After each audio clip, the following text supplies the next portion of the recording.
Hello everybody and welcome to QuestJunkiesUK for this very exciting one-shot adventure, Brim Smolboi's Humblewood adventure. Say hi guys! Hi guys! Hey guys! Look at these wonderful faces that we're graced with this fine evening. Oh, I'm sure it will be a great adventure. So, first of all, big wonderful thanks to my wonderful players for joining us for this excellent session tonight. I'm going to get my introductions out of the way very, very quickly because we have games to play. Oh yeah. So, let's play this week's game of Will the Chat Commands Work? Yes, they will! Hilarious. So, if you use that link in the chat, you can do two things. Number one, you can be a Super Siren subscriber and get access to thousands of different musics and ambiances and sound effects. Wilhelm screams, sad trombone sounds, you name it, they've got it. You can also support our dear friends at QuestJunkiesUK. You know them, the wonderful, wonderful, wonderful stream friends of ours who create all these fabulous stories and with whom Quest Junkies wouldn't even exist. So, please support them as you do us. The one thing I like to use Sirenscape for is you can use the interface to upload custom music, and I like to use that to support third-party content creators, which is all the rage at the moment, as everybody knows. So there's a few that I always like to shout out that contribute music to our streams, such as Travis Savoy, Michael Gelfie, Hunter Rogerson, Tabletop Audio, The Seventh Midnight, Cullen Vance, and Scott Lee. All wonderful people, and you'll hear some of their dulcet tones tonight. We also would like to shout out this fantastic person who has not done tonight's character art, but I always like to shout out anyway, the wonderful Aviv Orr, who does all our main campaign art. We've just commissioned for a brand new campaign coming in, what is it, how many weeks' time? 4 or 5 weeks' time? 4, it's 5. Yeah, Beginning it's of coming March, out. yeah. March 8th. 5. Yeah, it's coming. But I will say the character art that you can see on screen today was done by our ever wonderful... I can't introduce Pat the way he does.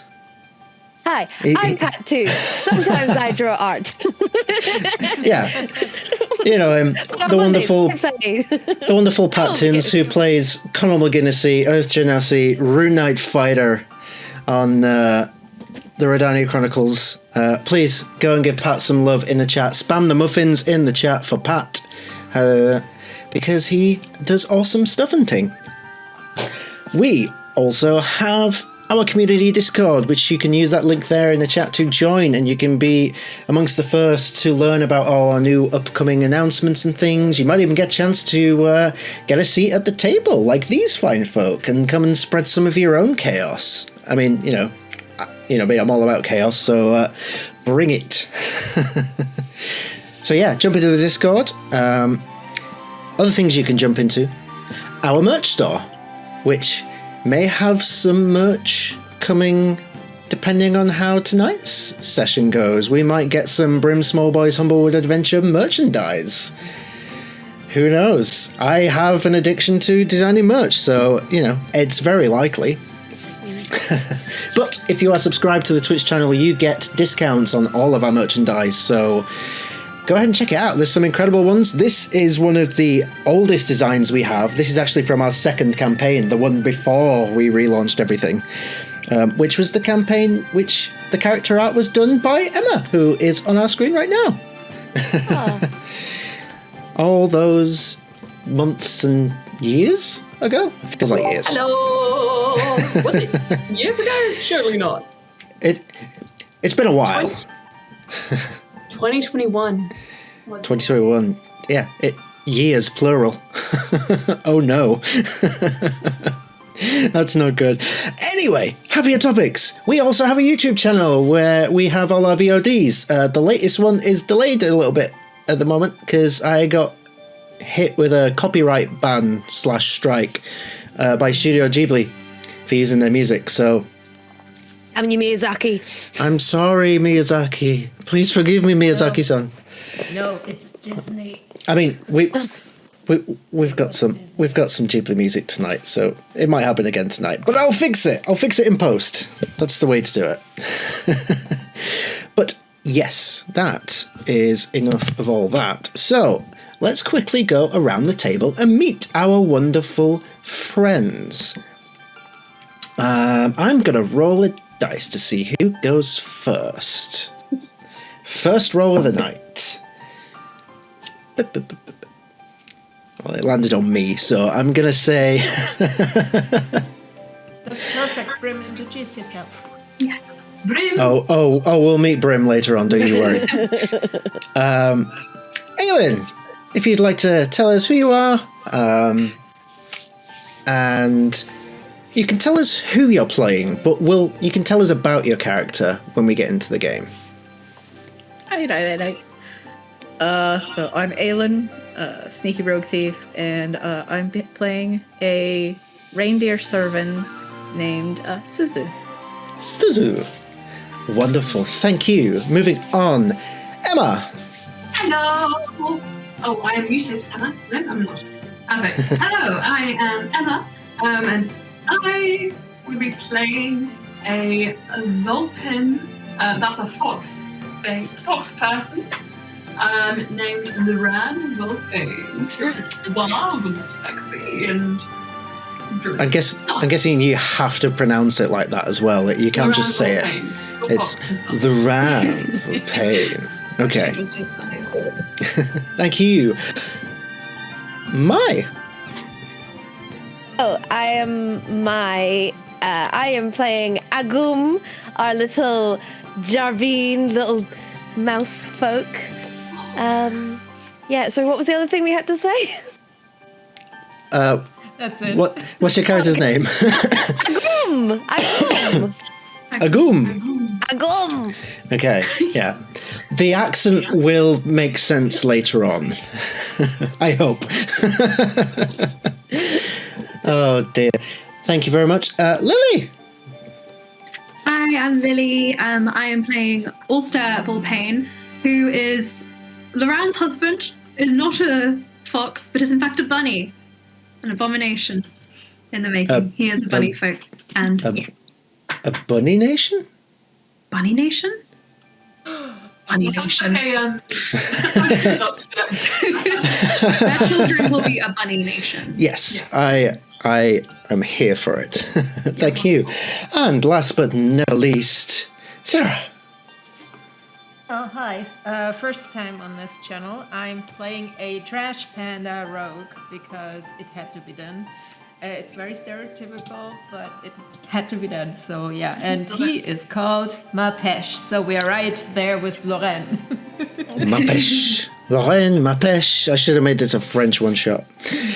I Okay. intended to do a French accent, but my brain's too slow today, so it's not going to happen. So German it is. That's all good. Who knows, maybe my accent will turn French at some point. I mean, your accent's going to go around the globe, let's be honest. Yeah. And then it'll just end up Scottish. She's travelled. She's travelled. Okay, thank you very much, my wonderful friends. I'm Patch. I play everybody else. Tonight, mostly, we'll be reprising the role of everybody's favourite NPC from the Redania Chronicles, Brim Smolboi. He is a tiny little owl folk, very dishevelled, wears one croc, and yeah. There's a lollipop in on his head as well. He does have a lollipop somewhere in his fur as well. Yeah. He can never seem to grasp it. I don't know why. It's from Chester. Oh, feathers then. If so. So, friends, it's a pleasure to have you at this table. Let's tell a story, shall we? So, our scene opens up within the small yet densely populated settlement within Roshen's Rise. Roshen's Rise is a colossal tree that appeared out of nowhere about 8 years ago. during an event known as the Great Reconvergence. Originally, Roshen's Rise was of the Feywild. And over the last 8 years, its people have remained isolated, but in recent times came under threat from entities from the Shadowfell, but were heroically saved by a group of adventurers known as the Wild Ones. Watch our main campaign if you want context. The Wild Ones took in Brim Smolboi, a plucky 36-year-old dishevelled owlfolk, as an honorary member of sorts, and he not only won the battle but won their hearts. Hearts which were broken when they had to leave and he had to stay behind. Because somebody had to look after the people of Roshen's Rise, and that task was given to him. So we pick up Brim's story around about 2 weeks later. In this bustling summer's day within Roshen's Rise, the streets of the settlement are packed. Everyone's enjoying the festivities of the day. Let's see who we want to start with. I'm going to roll for it again. Okay. So I'm going to make a presumption here. Agum. No. Let's say we find you at the market stall area, trying to decide what to have for lunch. So please describe what we all see at this market stall, pondering over lunch options. You see a very small and totty, white and cream coloured Jarbine. She's a little bit roughed up. She's got a cool little gold earring in one ear. Her other ear is kind of there's a bit of a chunk out of it. She's fought a fair bit, and she is a little bit of a soft side as well. So she is currently adorning oversized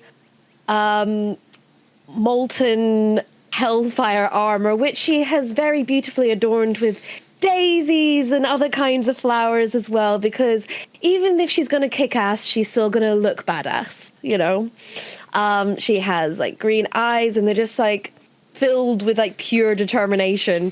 And you'll also notice that she does have very big teeth, and one of them is actually quite chipped.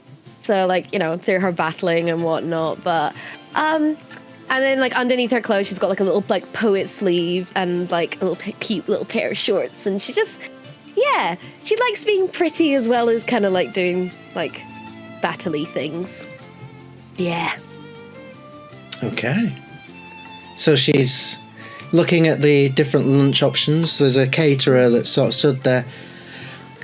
Morning, Agum. What can I get for you today?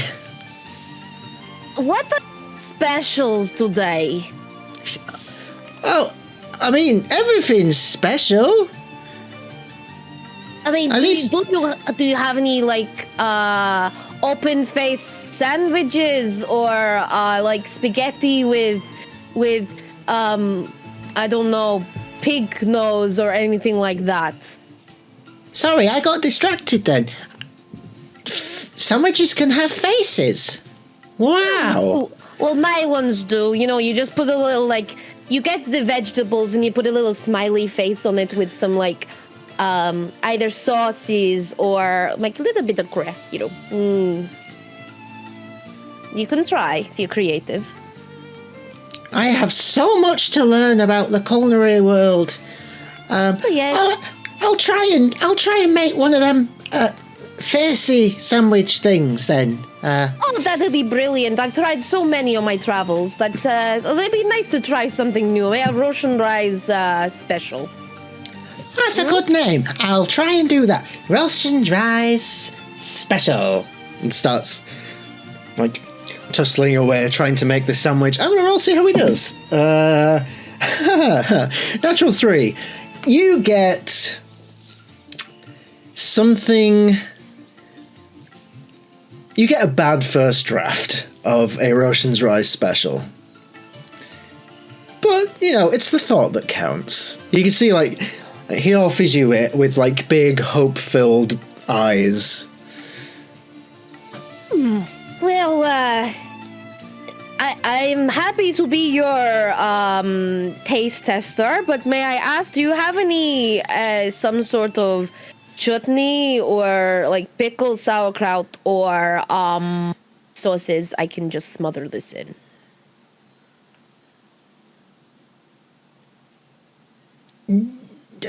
No, but maybe next time?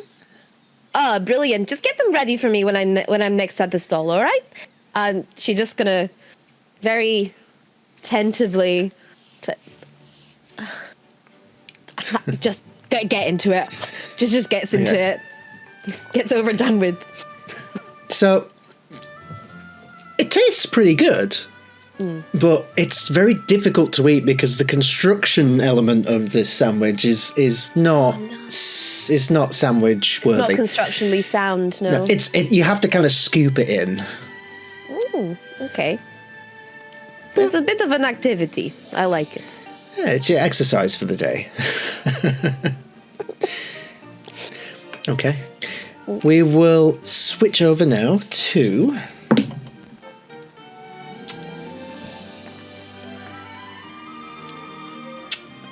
Mapesh. Where do we find Mapesh within this humble little village? Oh, you are muted. Apologies. Mapesh will be right there in the center because Mapesh is hungry, also likes to find things. So he will be right there. And in between you will see him basically strutting around, being like... and doing like a little theatrical show to draw attention, and then just hides again. And sometimes when he's hungry, he will just run into people that are eating, so they drop their food, also spill it over them, and then, apologize, and use prestidigitation to clean them up. Might rob them, just takes the food. So there's more taking than giving, but yeah. Okay. So you'd be currently looking over your latest score. You scored an interesting attempt at an open-faced sandwich.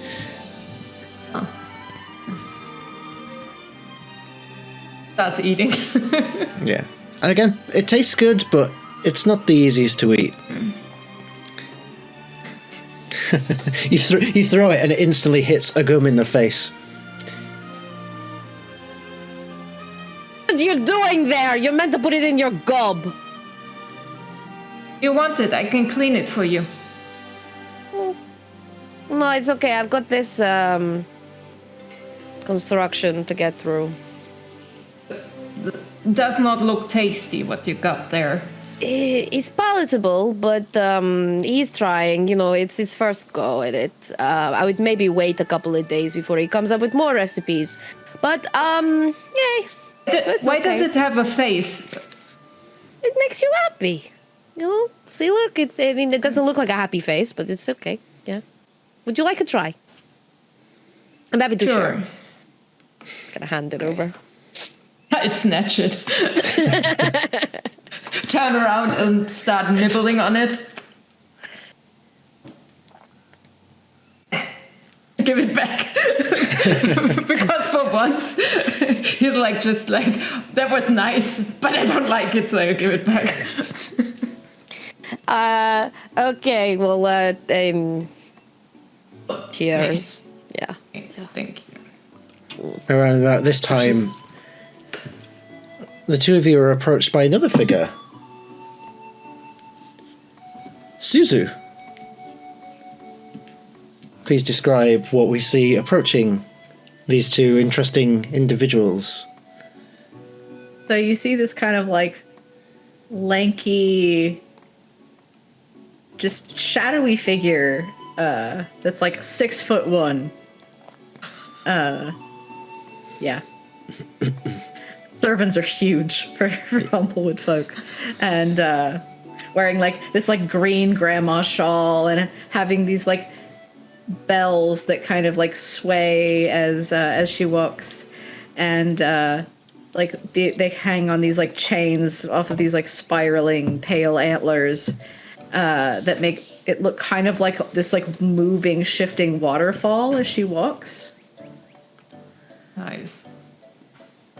And she's like working on like composing something on a lyre made out of what looks like shed antlers that's been like strung together with like wires.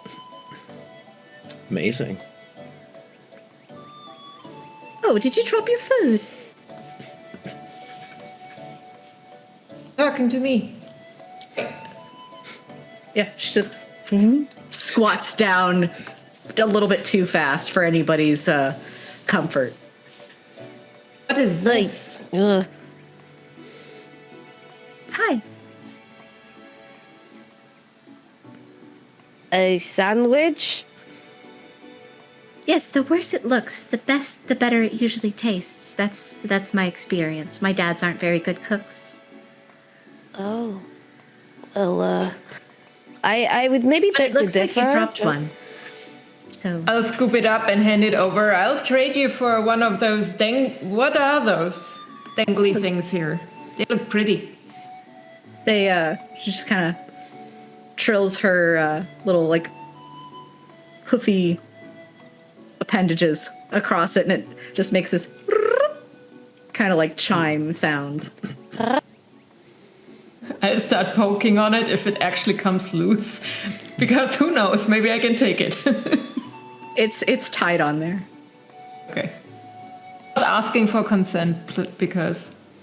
And she just slips one off, kind of untangles it from the rest, and just holds it out. Here you go. Thank you. Here.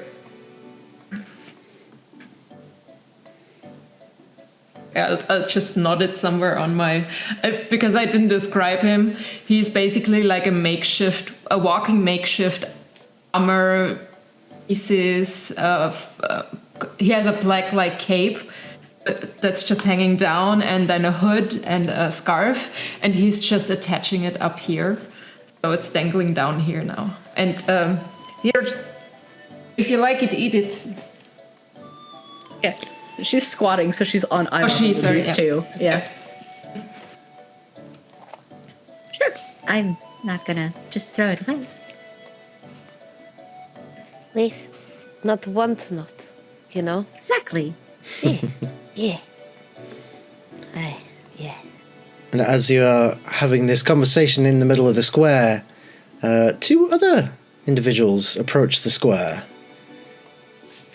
If Alster and Loran would like to describe what we see approaching the other three. I'll go there. Sure. You see of the two individuals, the taller individual, who is about 4'1", wearing it's a Vulpin, so completely fox-like, russet kind of red fur, big, massive, like satellite ears, very suave looking expression. He's got a red silk shirt on, loosely kind of buttoned. There's a few buttons undone, and he's got like a gold kind of sash around his waist. And he's like bedazzled, and he's his arm around. So, on the contrary, about 1 foot tall, next to the fox is a fluffy white bunny. You have his arm around your neck. He's kind of got his hand on his head, I think, more like. Wearing very fine clothes that look like they may have been picked by the person next to him, as he clearly has not put any thought into his other appearance factors. He seems to be dressed by someone else. And he has a stack of papers in hand, and he's flicking through them and just talking to the fox by his side. Right, so how far did we get? 672? No, I think we counted them all. I think I got all of them. Okay, the last thing I heard was Huey, Dewey, Louie. So the one child that we're missing... It's definitely Turbo. It's Turbo. Yeah. fuck. Turbo! I start calling out. Has anybody seen my son? He's about this big. Certainly gay. Haven't had the chat yet. No. They come up to you with a stack of papers. Excuse me, weird people Hello. covered in food, and whoa, you are tall, madam. Oh. I thought that was a tree, but we're in a tree, so that doesn't really make sense. Anyway. Have any of you seen a boy about this? Just gets closer and closer to the ground. This tall, looks somewhat like. Oh, no. Like a fox, but also kind of like a bunny. Like this, Ulster holds up a piece of paper with a drawing. Like this, Like this. It's a fennec fox, essentially. but it's fluffy. What is wrong with you? Why do you have so many children? It's very rude to say to a bunny. Oh, I'm sorry. They have a natural curiosity, Ulster. We should satiate You it. can't just go up to bunnies and ask why they have so many children. I actually don't have nearly as many compared to my predecessors. It's okay. I come from a big family too. It's okay. But I'm just very confused on this matching. But okay. Cool. Anyway, this is Turbo and we have lost him. Very cute. Eyes open. I've not seen Turbo anywheres. 6 weeks old. Oh no. The oldest of our children. What color is a Turbo? It's like a It's like a mix of us. mix. If you put, so like brown, brown and kind of cream and white and Yeah. kind of also red, but also mostly brown. but has very sharp teeth despite looking like this. Okay. I will look. I will look around. Nice. Mm. Thank you. What is your name and your contact information so that if you're missing, I can also look for you. I do not give my contact information out because it is private. Oh, I am blacklisted. So oh, From where? maybe we should actually keep you away from our children. I was actually going to say, I've just told you the name of 4 of my 8. Oh no! I mean, I choose not to have contact with people. Like, you know how you get Oh, I some. understand, I get How it. do you call that? Not blacklisted. Something else, anyway. But my name is Agum. Ornamental hermit. Yes. Well, I travel. This is the longest I've stayed in one place, but you know, it's nice here. It's nice. This conversation. Roshen's Rise, where we are. Right. Oh, that's who we are. Yes. And I say, that looks delicious. Can I have a bite? And I look at the open-faced sandwich. Why is everyone going to eat my fucking sandwich? Suzu just kind of like cleans off the other one with like a little prestidigitation and just like passes it over. You're a big woman. You can have and try if you want, but only a little bit because I need to have my sustenance. There you go. Bunny person. I'm good. Okay. More It from looks what? like it's been dropped on the ground several times and passed between several people, so I'd rather not touch it. It has not been dropped. Maybe slobbered on, but not been dropped. I'm okay. Okay. I ate some, Okay. and it was delicious. I say, point me in the direction of the fine artisan who procured this delicacy. I point over to Roshen's Rise subway branch.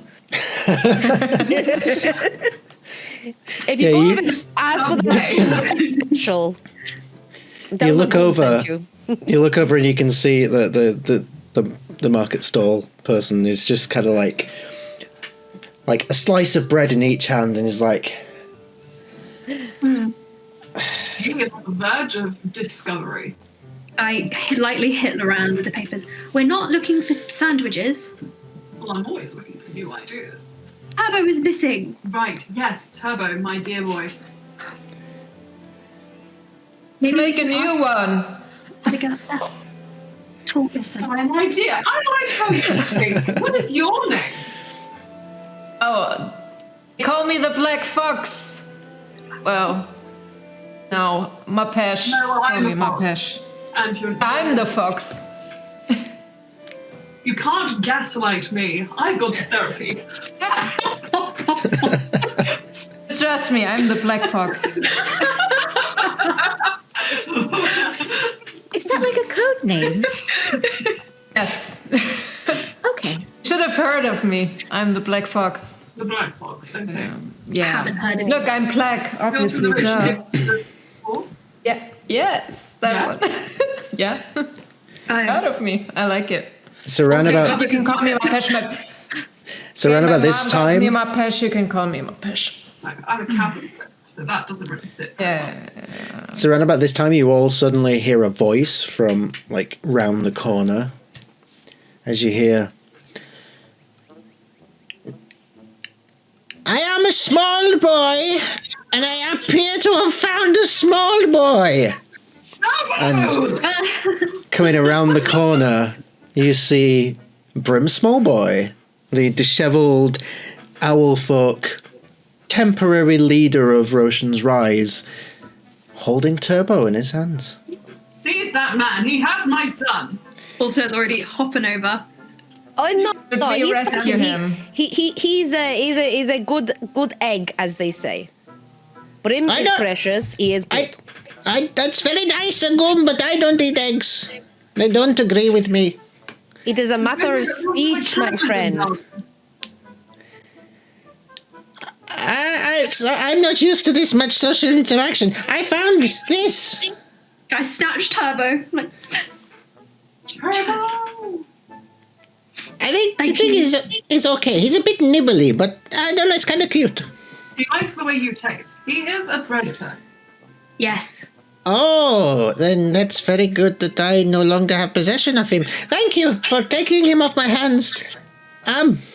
You should be thankful you I still pull have a hands. pull a feather out of Turbo's mouth. Souvenir? Sure, why not? I have plenty of them.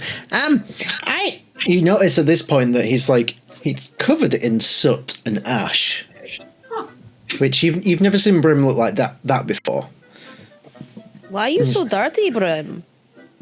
Why is it Oh. dirty, Brim? I didn't have a shower this morning, but no, I was by the meditation pool and I saw flames, fire. There's fire, and then I met the Kodama, the little white spirity people of the trees. They came to me, and they led me to more fire. There's lots of fires. That's not very good. It's very bad. I'm crying again. I am the leader, and I'm trying to lead, but I have no people to lead. So, do you have 5 minutes or so? While he's talking about fire, like Agum is very much trying to cover her armor. It's just like, do not make any flames. Just don't. Not me. Did nothing. Make a sleight of hand check. Oh, where's my dice? Jesus Christ. Yeah, let's use this one. Sleight of hand. That will be a 15. A 15, okay. So that beat Brim's 12. So he pays no attention to your obviously flame-inducing armor. I just need a hand for 5 minutes or so. Fire very bad for big trees, so maybe you help me. Oh, thank you so much. I forget how tall you are, but yes, thank you, Suzu. That would be wonderful. Nice. Right, and he shakes his feathers, and this big cloud of soot comes off him. This would be a good time if anyone has prestidigitation. Yeah, just I had the urge. You saw how the fingers wanted to do prestidigitation and pat him down at the same time, but then stop because Brim is nice. So I'll do prestidigitation as well as like hand him my sandwich as a little As well, and I'll Oh my god!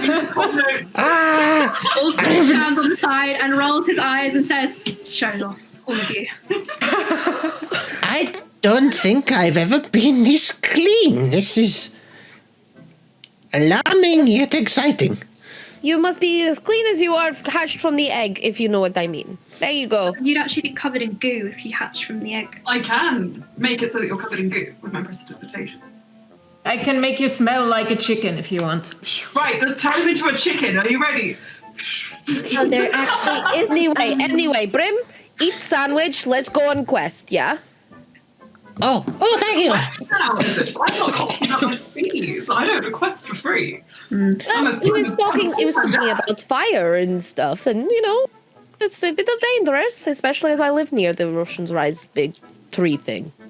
They got a nice apartment. Fire, chicken. I say, small boy, what's good for us if we come and help you? I don't know. I sort of like Satisfaction of doing something nice. Absolutely not.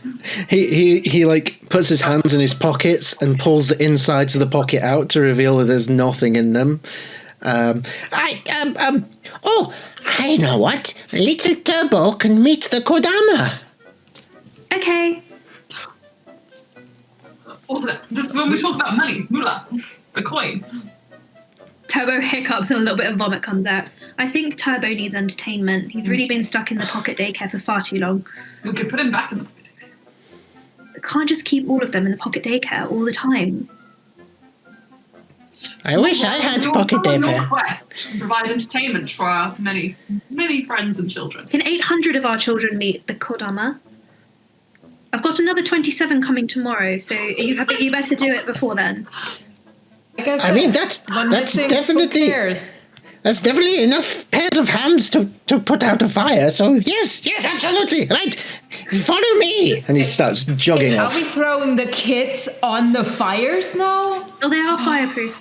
It should be quite fun, actually. I would Actually, yeah. oh my god, that's a great activity. So your kids are entertained. We're Also, putting out the fires. I like it. Okay. I'm very concerned for your parenting skills, but okay. Where are your 800 children? would you Guess we can't compare. Would you like a child? No. No. Silly. I do not want children, thank you. I'm okay. I So can't believe we offered our children. I'm joking. Brim leads you all down one of the forest paths, where eventually you come across the meditation pool, which is an area just outside of the village where people can go to relax. And in the trees all over, we have a new follower. Thank you very much. The Bearded Gamer Show. Hope you enjoy your stay. As you enter the area where the meditation pool is, you see in the trees all over, filling all the different trees, are little Kodama folk. Much like this. You can hear them shaking their head like little maracas. Like that. And they're all sort of looking down at you. Some of them are waving and some are playing in the trees. There's roughly about 800 of them, funnily enough. One Kodama for each child. Until tomorrow, then you might need to bring more. I believe there's many. They are the spirits of the forest. They will guide us to whatever ails the forest. Or at least that's what they told me. I don't know. I'm not very good at this. Understood. You want to make an insight check? Yeah. Okay, make an insight check. I would like to make an insight check as well, maybe. Go for it. That is 13. They seem very trustworthy. I don't know about you. 19. And also, Okay. like, 3 days. 3D cap. I'll say with a 19, you get the sense that Brim is terrified of being the leader, but he's winging it, literally, because he's an owl. But he believes what he says and he means well. Brim, you're doing great. Oh, thank you. It's very, very sweet of you. Now, let's go and see what the problem is. Kodama! He runs over to where there's a group of them. And you can see like they're all huddled around something. And they start to part ways, and Brim suddenly goes, and you look over Brim's shoulder and you see a tiny little ball of soot that has giant baby-like eyes staring I'm up. not one of our children. So it's Not right, one of our fuck's children. sake. Right. And as you look at it, you hear a voice from it. Oh, hello. Fancy meeting you here. Oh my want to god, make it it. speaks. It's, 800.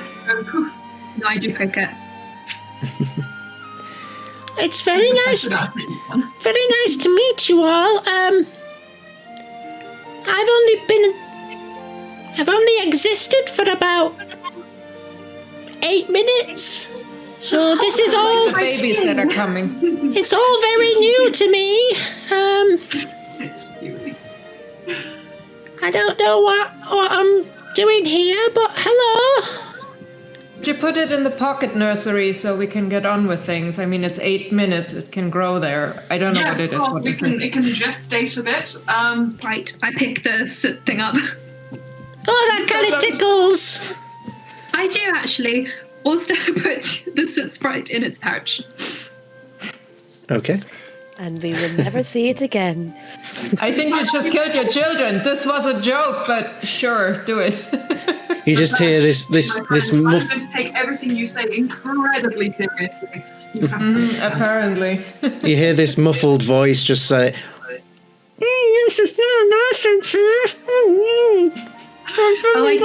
There are 27 soon-to-be born children, and they might eat you in utero, but it's fine. He pats the pouch. a weird bloody kangaroo. Yeah. I'm mortified right now.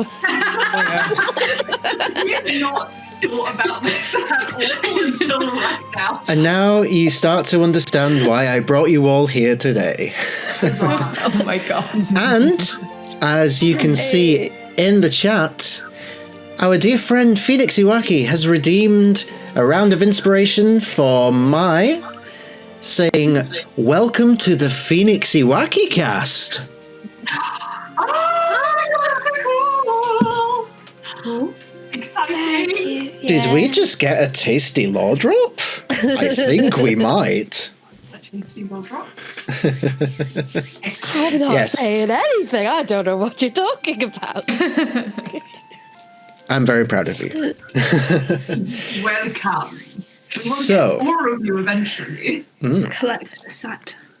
So at this point, Brim points through a clearing in the woods and says, "They're saying to go this way." And you look where he's pointing, and there is this tiny little clearing in the bushes. And you look through, and you can see that there's more of these soot things with eyes. But throughout this passageway of sorts, the trees are burnt. There's ashes, there's soot, there's what used to be lots of floral life. It's not something you ever see in Roshen's Rise. This could be dangerous. You guys want me to go ahead? I mean, like trash and stuff, and that doesn't look like any one of you guys want to go there, so I could go ahead, see if there's anything dangerous or something. So when you come running. I hope it's not dangerous. I did not mean to bring you into dangerous situation. Where's my wild ones when I need them? Brim, Brim, I can be wild.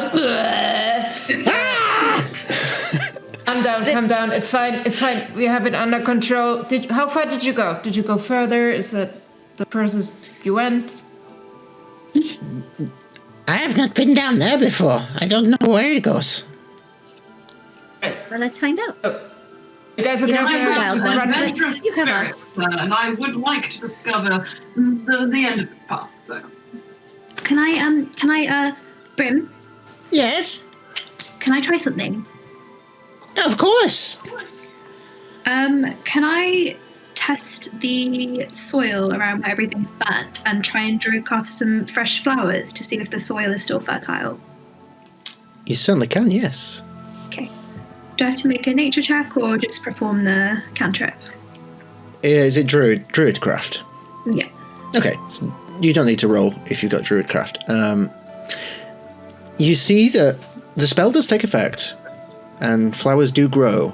They seem to struggle, Okay. but they do grow. All is not lost. That's good. I cast prestidigitation on the flowers. We all Why? do. Why would you do this to my freshly born flowers? I make them clean and happy. There you go. Like nice shiny. Life is not clean and happy. Oh, that's a bit dark.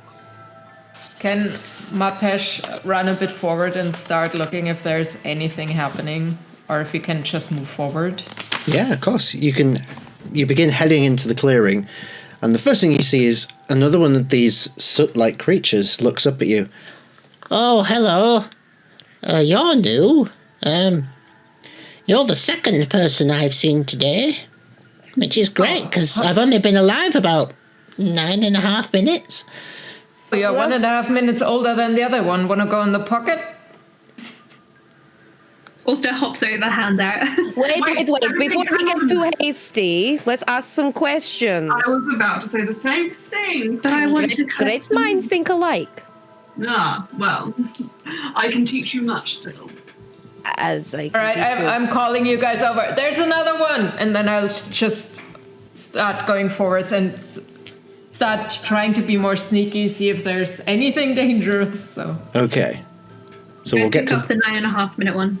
Okay. Can we ask it some questions? You certainly can. Okay. Hello, small boy. Hi. Oh, no, you're talking to him. Sorry. Okay. You are... I've not got a name. No, probably coming up 10 minutes now, actually. I don't have a name, but I'd like one. Okay. Oh, God, I'm so tapped out of names. fresh cut goo. Wow. Anyone else got any ideas? What for a name for him? Yes. How about Torka? Talker. Torka. Torka. Torka. Da? Yeah, Talker. what they said. That's my name. Hello. Torka. Hello, little Torka. Torka. Hi. Yes. Hello. So, how were you born? Do you know? I don't know. I've never existed before, so it's quite a lot to take in 10 minutes, if I'm honest. So, Good question. Tiny Torka, you mentioned before that we are the second lot of people that you have met. Who else did you see? And when did you see them? And where did they go? I saw them a few minutes ago. They ran off over there. And you see this tiny little hand poke out of the soot form that points further down the path where you're heading. Oh, so you did not actually speak to them, no? I didn't realise I could speak until you guys arrived. Oh. Do you remember what they looked like? This kind of like attempt to just give a wee scruff. They were a lot bigger than me. It's difficult because I don't have a lot of context for what people are supposed to look like. They had this big cloaky thing on, and they had smoke coming off them. Who did they look like the most out of all of us? Oh, let me get a look at you all. Just see the big eyes get bigger as they study you all. It's quite adorable. They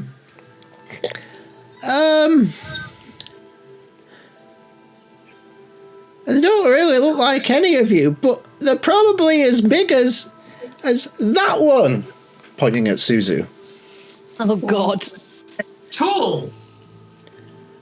Yes. Right.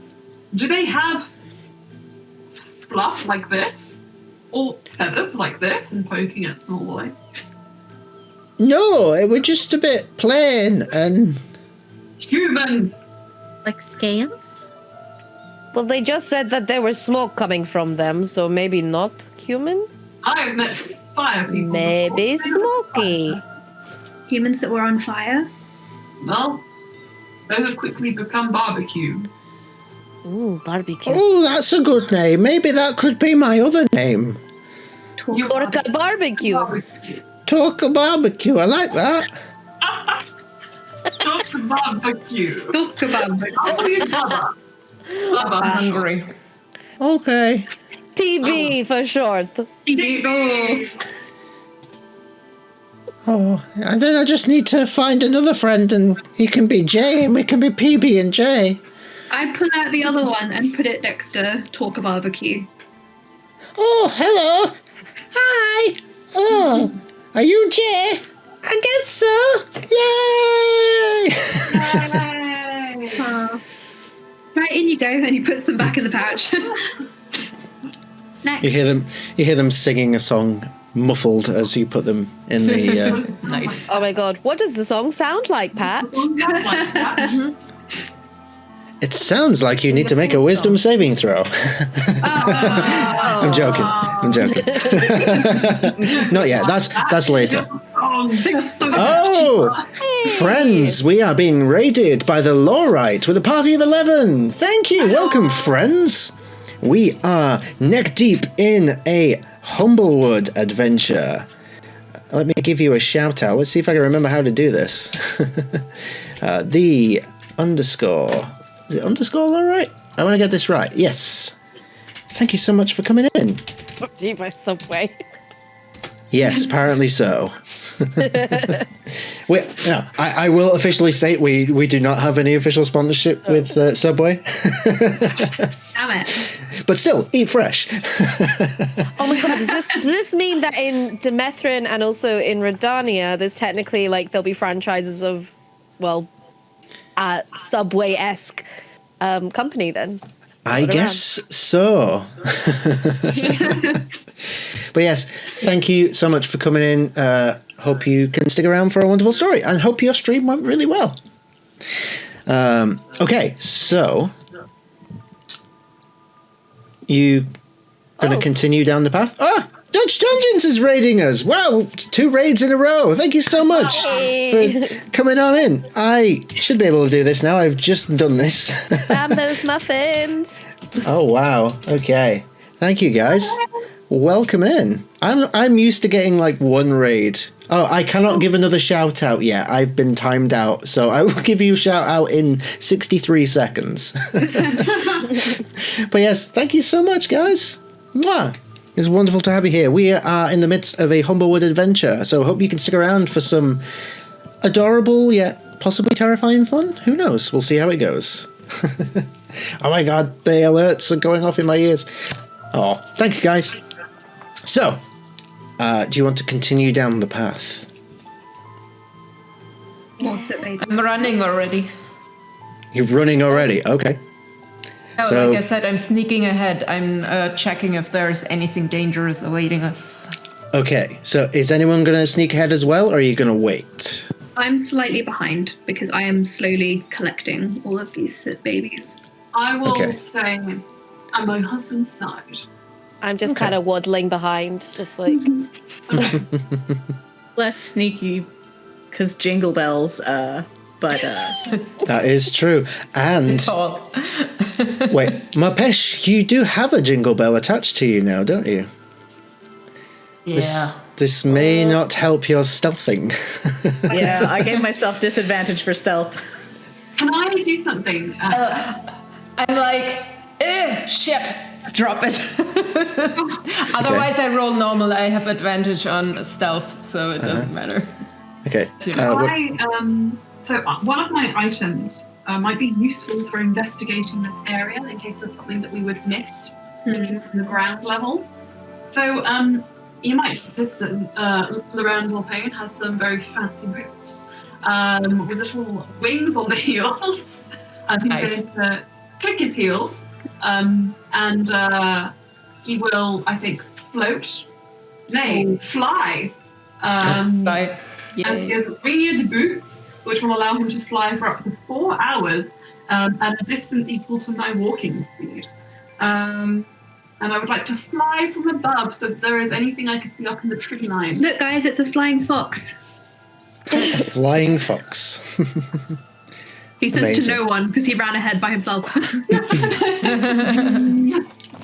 Okay, so I will say, Mapesh, give me a stealth check, and Loran, give me a investigation or perception, your choice, but do so with advantage. Stunning. There's going to be investigation. Mm-hmm. It's going to be 21. 21, okay. I have a 23.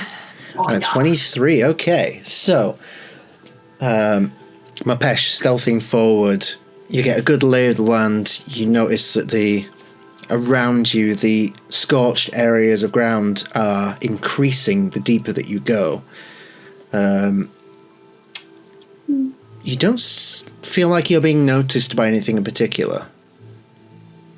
So the general vibe is that things are okay at the moment. Loran, from your vantage point, you get a good look at the devastation that is taking hold, and up ahead you actually see quite a large fire beginning to build straight ahead from where you are currently heading. I'd say, friends, there's a bonfire over there. And I'll point them in the direction. Bonfire? Oh, no. Can I message them so that I don't have to shout that out loud, just in case there's someone ahead? If Yeah. that's all right. You can. So I have a cantrip message I would like to. Okay, who are you sending the message to? I will send it to. I'll send it twice. I'll send it first to Mapesh, because they're at the very, very head, and who's at the very back of the group, so that it can Chinese whispers to the middle. Okay. Probably Ulster. So I'll send it to. Ulster's kind of in the middle of you guys. Okay, then I'll send it to Suzu. Suzu would be in the middle too, probably like behind. I'll probably be in the Mapesh. back, just waddling along then in that case. Okay. Hello. Hello, do you read me? Yes. There is a bonfire up ahead, just so you are aware. What's your name again? Oh, I don't read you, but I can see you. Oh, hello. Okay, good up there. Get a good look. We should talk about that foxy Okay. thing. Yeah. What's your name again? I'd say to everyone who is like, join me. Well, I can't see anything here. Wait, did you hear me? Whatever. And I'll just point them in the direction so that if we want to be prepared, we can. Okay. Smell barbecue. So, because of the high stealth roll and the warning, the message warning, I'll say you all slowly creep up to where this fire is. And it's quite extensive, and you can see it continues on down the path. And Brim starts to panic. He says, "Oh, we need to do something about this. We need to stop it. He just looks around at you all and is like, I've always wanted to say this. Wild ones, let's go! And he jumps into action. So, let's have a skill challenge. Ooh. So, Brim Smolboi has tasked you with helping him in putting out this wildfire. Each of you will get the opportunity to give us your own spin of how you would put out this fire. And you can use one of your skills that you're proficient in. You tell me how it works, and then you can make that roll. So, who would like to go first? Okay, Suzu. First. Oh, Suzu will go first. Sick, yes. Well, Suzu, who follows a goddess of peace, whose symbol is the waterfall, kind of chimes these bells and casts Create Water in a rainfall. Okay. So, casting a spell like that would be an automatic success in this sort of iteration of a skill challenge. So, It's a 30-foot whoosh. cube of just rain. Okay. Basically. And that does quite a lot of the imminent fire around you. You can see that it continues off ahead, but that is definitely a success. Designed to stop the spread. Yes, you contain it in this area for now, but it is still continuing further down the line. So, Yeah. anyone else want to contribute?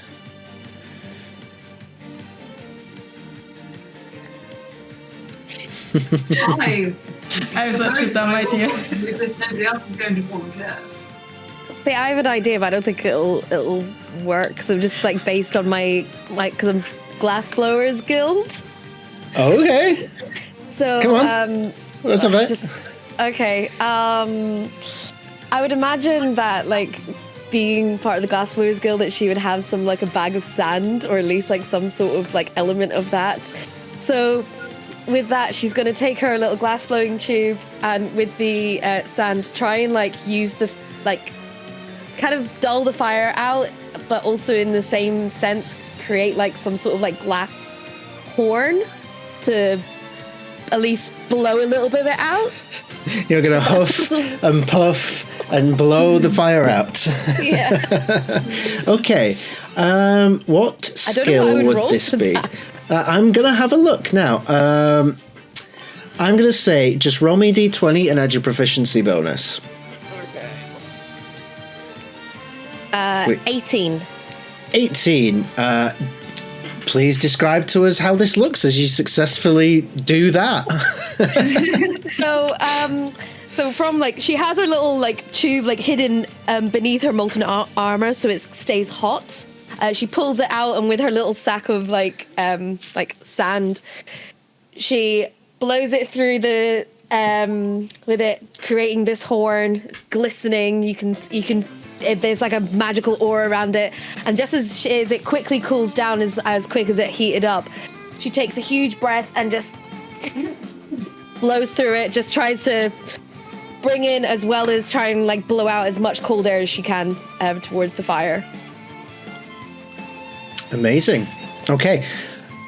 I'll say that at the moment, one more success would complete this challenge. So, one last volunteer. Laurent? Yeah. I suppose nobody else is going to volunteer. I can. Also, who was just raising his hand goes, no, fine. Yes, husband. So, have you ever heard of the phrase "fight fire with fire"? Oh dear. Yeah. I'll have it be known. And I've googled it. The forest can in fact be combated by using a controlled burn to set up a line of pre-burnt woodland. Just before the fire starts. No.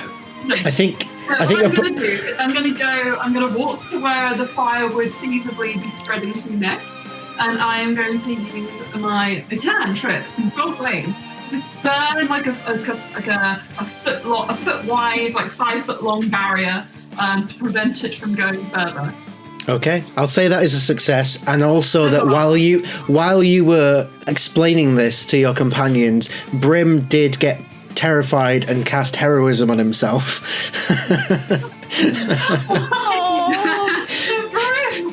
just upon hearing fighting fire with fire. It's going to be, look, Brim, after this, you're not going to be Brim Smolboi, you're going to be Smolder Bravestone. Prepare yourself. Also starts running in nervous stuff. Big boy. And I will do it. I don't know. I once heard someone call someone a big boy, and it had a different connotation. I don't know. But hey, look! The fire is out! Are you sure? Hey. Ah! I had a candle burning. That was a good trouble. Okay, so Please the fire. I just blown it out. The fire that you can see at the moment is out, and you look down the path and you can see just at the very edge there's some sort of glowing, which doesn't look like fire per se. Susie, would you permit a small rabbit to sit on your shoulder because you are very tall and I can't see anything? Okay, sure. Okay, Ulster will scamper up and kind of hang on, like, this is much better. Agum, if you wanted to come up too, if that's Oh. okay. Also, Thank you like, for. Susie would have extended like little like hoofy paw things. Thank you for the offer, but I am actually very intrigued as to what is going on with that glowing bit. So I am going to waddle over. Thank you. Agum stands on no person. I'm very happy to stand on you, Susie. Susie has a 35-foot walking speed. Oh, I'm trying so hard not to. No, Agum. Don't make me turn this stream around.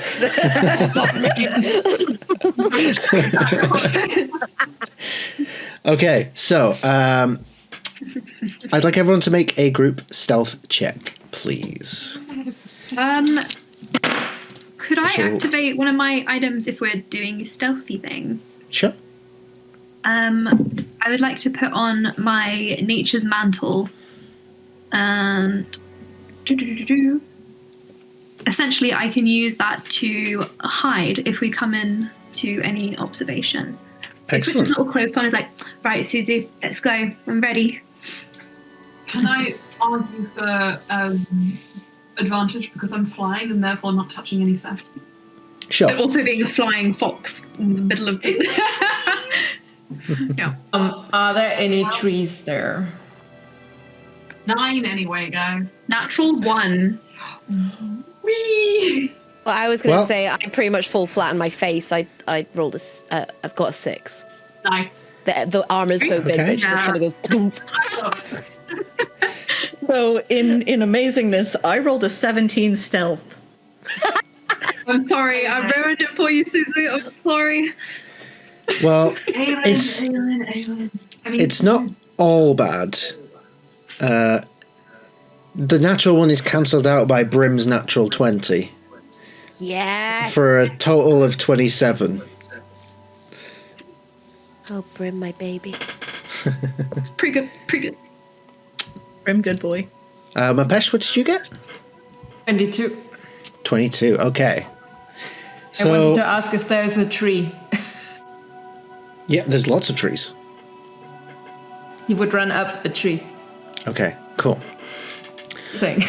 So, very, very mixed results there, but I'll say you all approach. And as far as you're aware, you are hidden, you're stealthed. It's all good. Totally fine. I'm sure it's fine. Don't As be you- suspicious. Don't be suspicious. Literally. Be suspicious.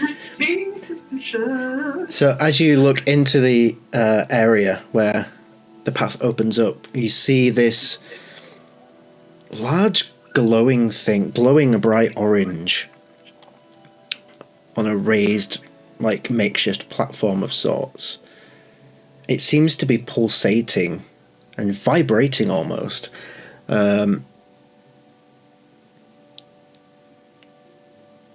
Around, like, the imminent area all around you, you look and all the trees are blackened and burned. Everyone who wishes to can make a quick perception check if you like.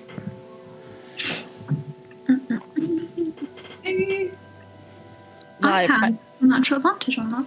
16. 16, 9. 9, 15. 15. Okay. High five, Susie. 22. Tiny little Okay. paw. Big.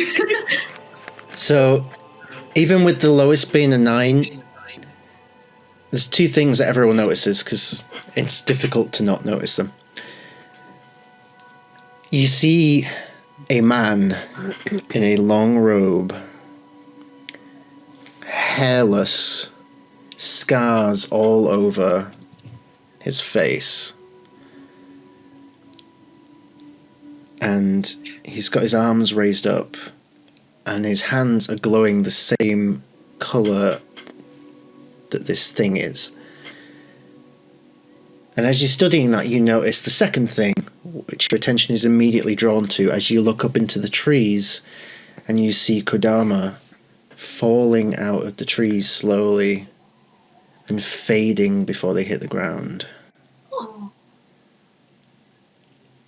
And that's not very nice.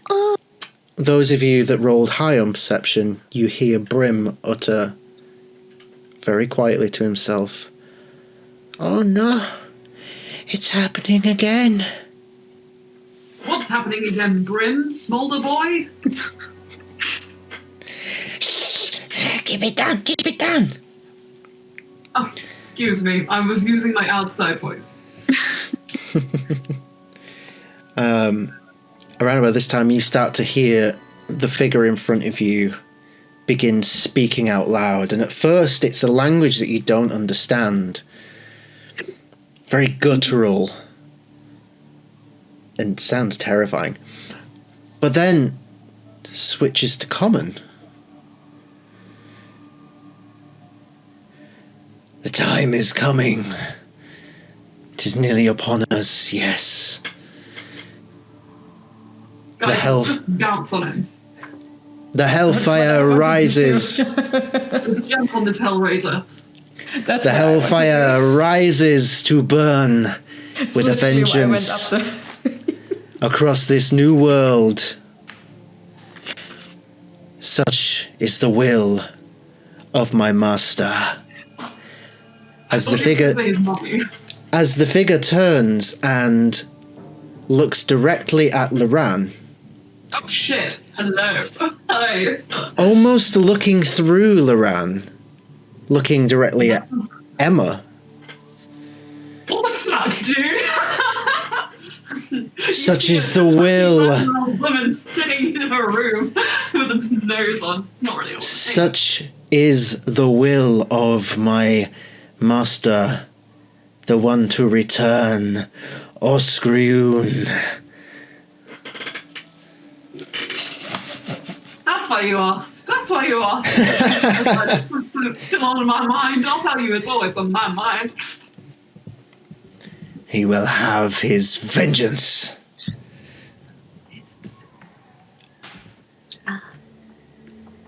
And he laughs.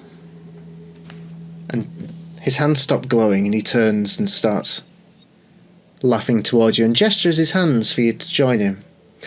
As this shape behind him starts taking form slowly, a humanoid form. I'm activating my Hellfire armor straight away. The Hellfire armor activates, and this individual laughs.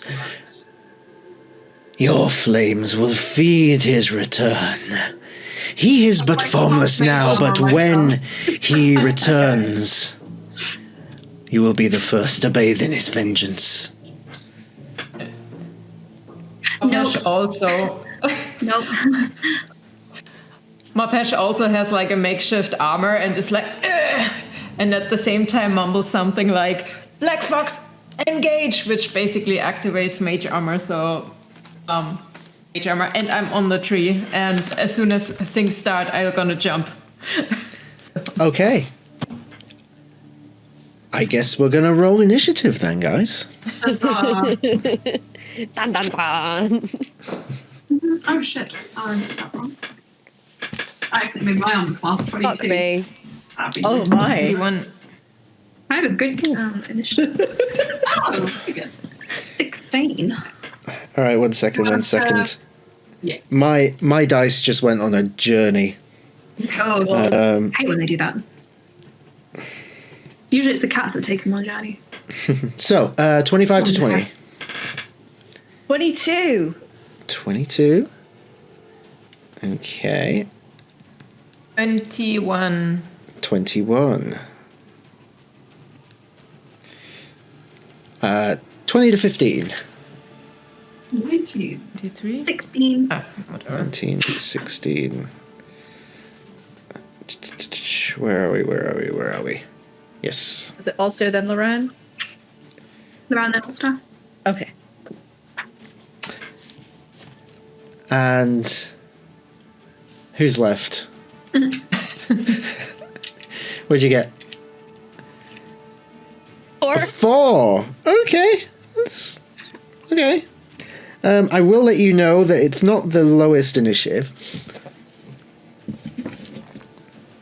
Okay. So, I don't have battle maps and minis, unfortunately. I didn't have time to prep anything, so this will be theatre of the mind, but it's all good. You guys have got this. So, top of the initiative order is Suzu. Clinging So- to the atlas for dear life. Yeah. Since everybody's within 30 feet of me, right? Yes. Cool. I would like to use my action to do my cool peace cleric thing of emboldening bond. So for the next 10 minutes, 3 creatures of my choosing, which I'm gonna... Realizing I have so many, I have 6 people here. Choose, Aiden. I'm gonna go with Squishy Bunny, Squishy Fox, and I'm gonna go with the Mapesh. Thank you. Because a Goom looks like she can handle herself. Sure. That's fair. So what that does is y'all get for the next 10 minutes, a D4 to attack, ability checks, and saving throws. Nice. Is that concentration? No. Our rolls. On top of your rolls. It's like a little concentration free, spell slot free, baby bless. Nice. Hell yeah. Maybe bless. Every turn, yeah. For the round? next 10 minutes. All attacks, checks, and stuff as well. Attacks, checks, and saving throws. Nice. Nice. Very good. And let's see, bonus action. I don't have anything for bonus action. I'm just gonna, I guess, pull out a boomerang. You'll ready your My boomerang. favorite weapon. Which also Okay. looks like it's Boomerang made so out of one much. of Suzu's horns. Oh, nice. Amazing. All right. Mapesh. Mapesh has a cloak of the bat, I think it's called. Yes. So he grabs his cloak on the edges, starts flying down, and when he gets close, he basically pulls 2 daggers, sneak attack, dagger. Okay. And I get Go ahead. close enough, you tell me. Yeah, you go into attack this figure, yeah? Go ahead and roll your attacks. Okay. That is plus 6, that's a 17 and a 16 to hit. Both hit. Go ahead and roll damage. Awesome. That's some good sounding dice rolls. It's on the table because I don't want to turn over. So that's 8 points with the second. With the second, I don't add the plus, right? Uh-huh. Okay. So 8 and 4 points. Okay. And sneak attack. Wait, that's just a dagger. Attack. Love it. And sneak attack is a 12 points. Oof, 12. Okay. And bonus action, let me see. Disengage. Bonus action disengage. A true rogue. All right, thank you. Loran. Hello, my name's Laura. So can I check? There are 2 adversaries in theory. I see Hellraiser. I want to know about the golden guy behind him. the thing that's morphing on the floor, what does that look like? At the moment, it's like an amorphous shape, but is very slowly, seemingly turning humanoid. Okay. Right. Interesting. I'm going to have a go at whacking that. So I would like to use... Oh, God. I've really bolstered up on flame stuff. So I would like to try and use my cantrip, a green flame blade. Okay. And I am going to pull out my weapon. Now, I don't actually... I'm not a weapons guy. But you know what I do have? I've got a bag full of money. I'm going to whack him over there. It's going to jingle jangle. Okay. And yes, so I'm going to make a melee attack against this guy. All right. Natural 20. Oof. And I add a d4. But I don't think I need to. But it's like a 23. Mm-hmm. It's kind of crazy. Yeah. So, natural 20, we do max damage plus a normal roll of the dice, so... Fun, stunning, love it. Okay, right. It'll do 1d8. So that'll be 8 plus 3, so that'll be 11. And then because it hit, the fire then leaps from the little golden guy onto Hellraiser. Okay. Who then takes... Wait, I assume it's the same amount of damage as the original? It says 1d8 plus 3. Let me just check the specifics. It's a long time since I've had this in a session. Excuse me, no. I made a mistake. It takes fire damage equal to my spellcasting ability modifier. Okay. Which is 3. So it takes 3 points of damage. 3 points of fire damage. And then the other guy takes 11. Okay, cool. So as that... Mostly going for the amorphous blob. So as the fire jumps over to this figure, this human,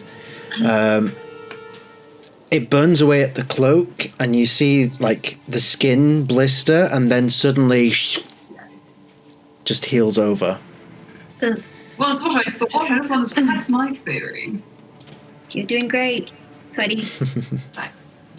What about the amorphous blob? Amorphous block took damage. Nice.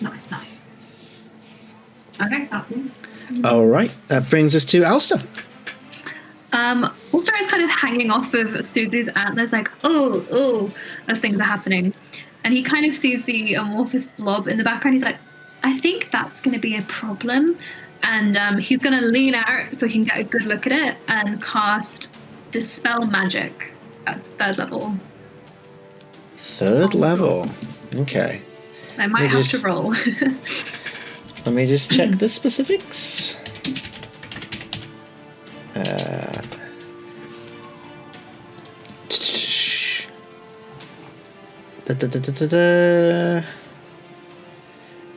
So you're casting it at 3rd level? Yeah, so if it's higher, I'll have to roll. Yes. Go ahead and roll for that. So it's your... I can add Aylan's thing, right? Yes, you can. Add a d4. I rolled 4 on that, thanks, Aylan. Plus 2, so 16, 17, 18. 18. Okay. So the DC for this was 18. So what does it look like when you cast Dispel Magic? I think you would expect Ulster's magic to be really sweet and soft and fluffy. It's a very violent bolt of icy blue that just hits. He's like, oh. Okay. As it attacks this amorphous blob, you see like you hear this like loud guttural growling from it as it begins to start taking shape, but different shapes frantically in and out of this blob. Some that look humanoid, some that look monstrous, some gigantic, until it shrinks down smaller and smaller until it's tiny. And then a small gem drops to the floor and ding, ding, ding. Bash. Quick. Heist. And the cultist of Osgriun looks forward and screams, "No! You will not impede this!" And his attention is solely focused on you now. I'm like, ha, and then hide back in the atlas. Well, you did activate that item, so you can hide. Like, bye. Okay. That brings us to his turn. So let's have a look here.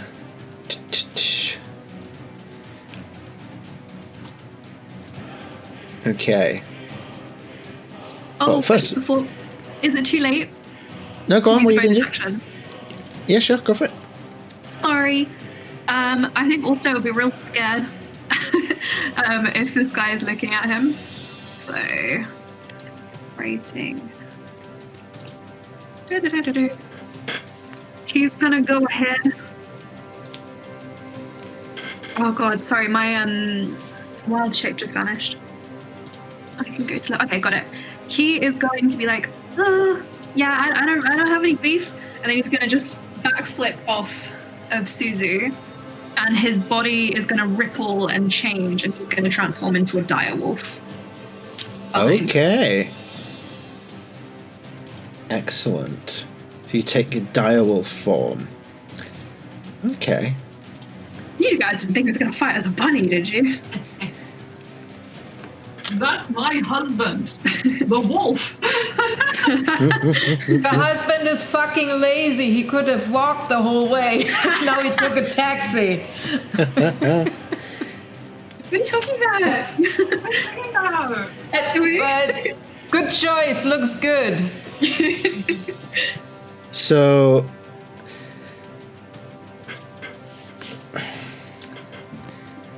as soon as you take the direwolf form, and he lifts his hands up towards you, both of them. Enough of this nonsense. And two flashes of energy launch from each hand, both to hit you. The first one is a natural 3 on the dice, so just you nimbly dodge it out of the way in your direwolf form. The second one, To make that attack. he just lifted his arms. He didn't move anywhere. If he gets up 5 feet of me, I'm going to get him. I think Punch him. Here. A little wolf. With its foot pads. So the second one just narrowly misses. So both of them you're able to duck and dive and dog and dodge and all the D words out of the way. Also, the fluffy dire wolf's like, oh, me? Suddenly very confident. All right. I think that does it for him. Okay. That brings us to Agum. Okay. Okay. I can only rage as a bonus action, right? It's been Yes. ages since I've been barbarian. Okay, so what I am going to do then, I'm going to use Divine Fury on big bad cultist guy. So yeah. Well, I'm gonna use that, and then actually, can I move towards him, use Divine Fury, and then use Raging as my bonus action? Hang on. Let me just. I haven't seen Divine Fury before. Let me just double check it. So, while it's while I'm raging. Is it while I'm raging? Well, I guess I can use it as just an attack. Well, you can rage at the start of your turn. Is that okay? Yeah. Yep. Cool. I would like to rage. Okay. I would like to rage, and then I'm going to use Divine Fury on Mr. Cultist guy. Cool. All right. So you lunge forward and you make your attacks with the added Divine Fury damage if they hit. So roll your attacks.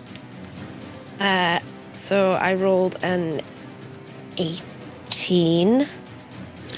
18 hits. And that is, I got 3 points of damage. Oh wait, while you're raging, the first creature hits, you hit on each of your turns. Extra damage equal to 1d6 plus half your level. Mm-hmm. Oh, that's right. Is that right? Yeah, so 1d6 plus 2. Oh, plus 2 then. Okay, then it's 4. Okay, cool. Is that... Do you... Played a barbarian. do you just have the one attack? When I'm raging, I think I've got an extra attack, if I remember correctly. Let me check that. Attacks per action. That might be Path of the Totem Warrior, I'm thinking, though. I think that might be, yes. Yeah. Yeah, okay, that's fine. Okay, so you've used your movement, you've used your bonus action, you've used your action. Okay, Yeah. cool. Cool. Let me just check something real quick here. Also, Loran, you have a free reroll of inspiration from Grim Samson.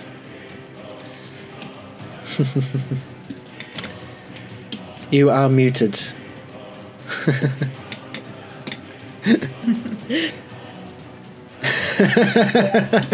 There we go.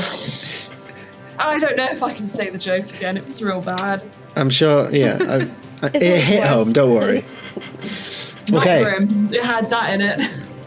So from Yeah. Woo. so from Grim, we now go to Brim, as it is his turn. Hey! Yay! Thankfully, no longer afraid, as he cast heroism on himself earlier, and it's still in effect. Alright, I learned from the best. It's muffin time.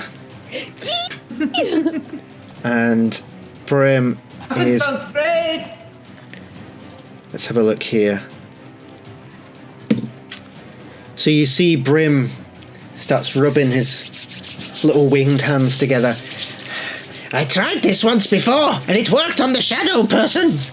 And he slams his hands together like a big clap. And as he does, you just hear this intense, loud noise as he casts Shatter around this creature. So that is a con save for this creature, this person. Is it just a creature? It is. That's a good question. Muted. Hello.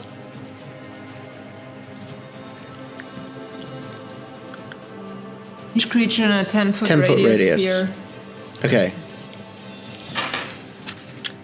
This is a one shot. It's fine. It's just the creature. I'm not going to kill you guys. This is Shatter. It's gonna. I might kill Mai. I don't know. We'll see. Cute. Okay. So, Constitution saving throw, natural 2. So that is a failure. So that is. You want us to roll? Yeah, you can roll. Do you want to roll 3d8 for me? No, I meant if you should roll a Constitution save. Oh, right. No. You're fine. Don't worry. Okay. But yeah, does someone want to roll me the damage? 3d8?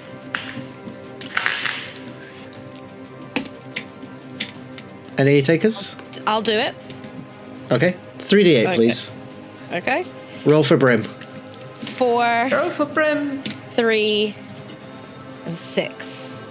Ooh, 13. 13 points. Okay. This guy is shattered. Nice. Does he have any bonus actions? Do you know what? Yes, he does. Seeing that the attention was drawn over onto Alster, Brim looks over and says, Don't worry. Brim will protect you. And gives Bardic Inspiration. Yes. Which is a D8. Oh, and interesting. The fight music from Descent into Avernus just comes on. It's funny how things work out, isn't it? Okay, we are back to the top of the round with Suzu. All right, let's see.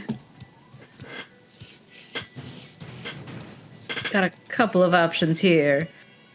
I'm thinking I will. Can I get a cheeky little wisdom save from our cultist? Only because it's cheeky. Wisdom. Let's have a look. Ew, cheeky. His wisdom save's pretty good. Yeah. Dirty 20. Yeah. Probably feels this like water kind of like starting to freeze him up and then just breaks free of it. Sort of shrugs it off. It's like, nice try. Suzu is going to move up a little bit closer to the action just to be closer to people who are hitting things. Okay.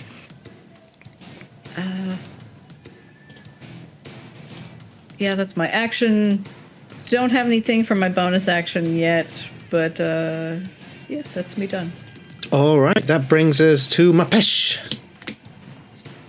Apesh wants to know, since he's casting with his hands, he doesn't have a book. Does he have a holy symbol or something on him?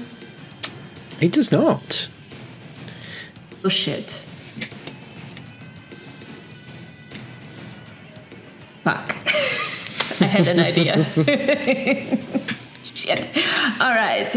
Is anyone close enough so I can attack him with sneak attack again? Yes. Okay. Then I shall do that. Okay. Make your attacks. That is a 15, 18 plus 6, so I guess they hit. Yes. They definitely hit. Okay. Alright. 2 and 3 is 5 for the first roll, and 2 for the second, and sneak attack is 12. So 18 total. Yes, 18 total, and let me see. Bonus action. Oh, are you adding your D4 that you get? Is that on damage as well? To damage? No, it's just attacks, checks, and savings. Oh, okay. I thought it was damage as well. Okay. Good to know. No, sadly not.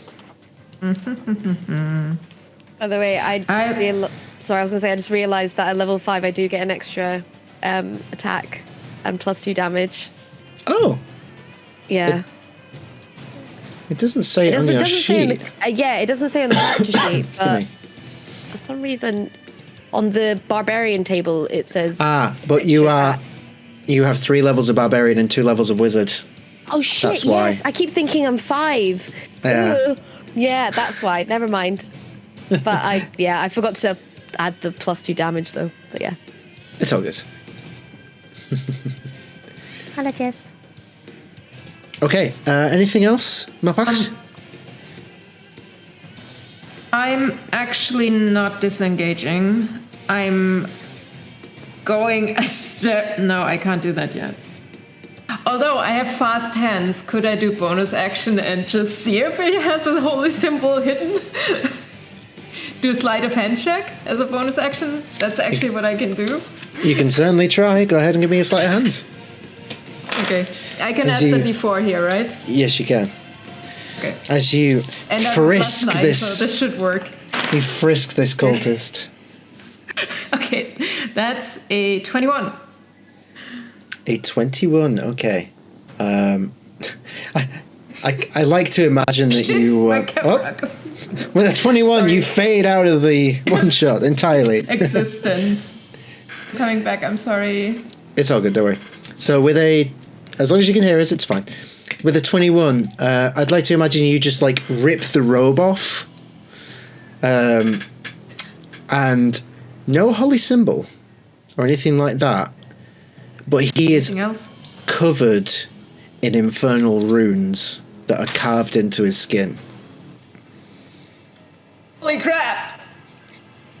someone do something about that? And I'll just let myself fall or go backwards. Okay. All right. That brings us That's to. my turn. That brings us to Loran. You're muted. Infernal Rune. I am muted. I am muted. I'm holding Basil.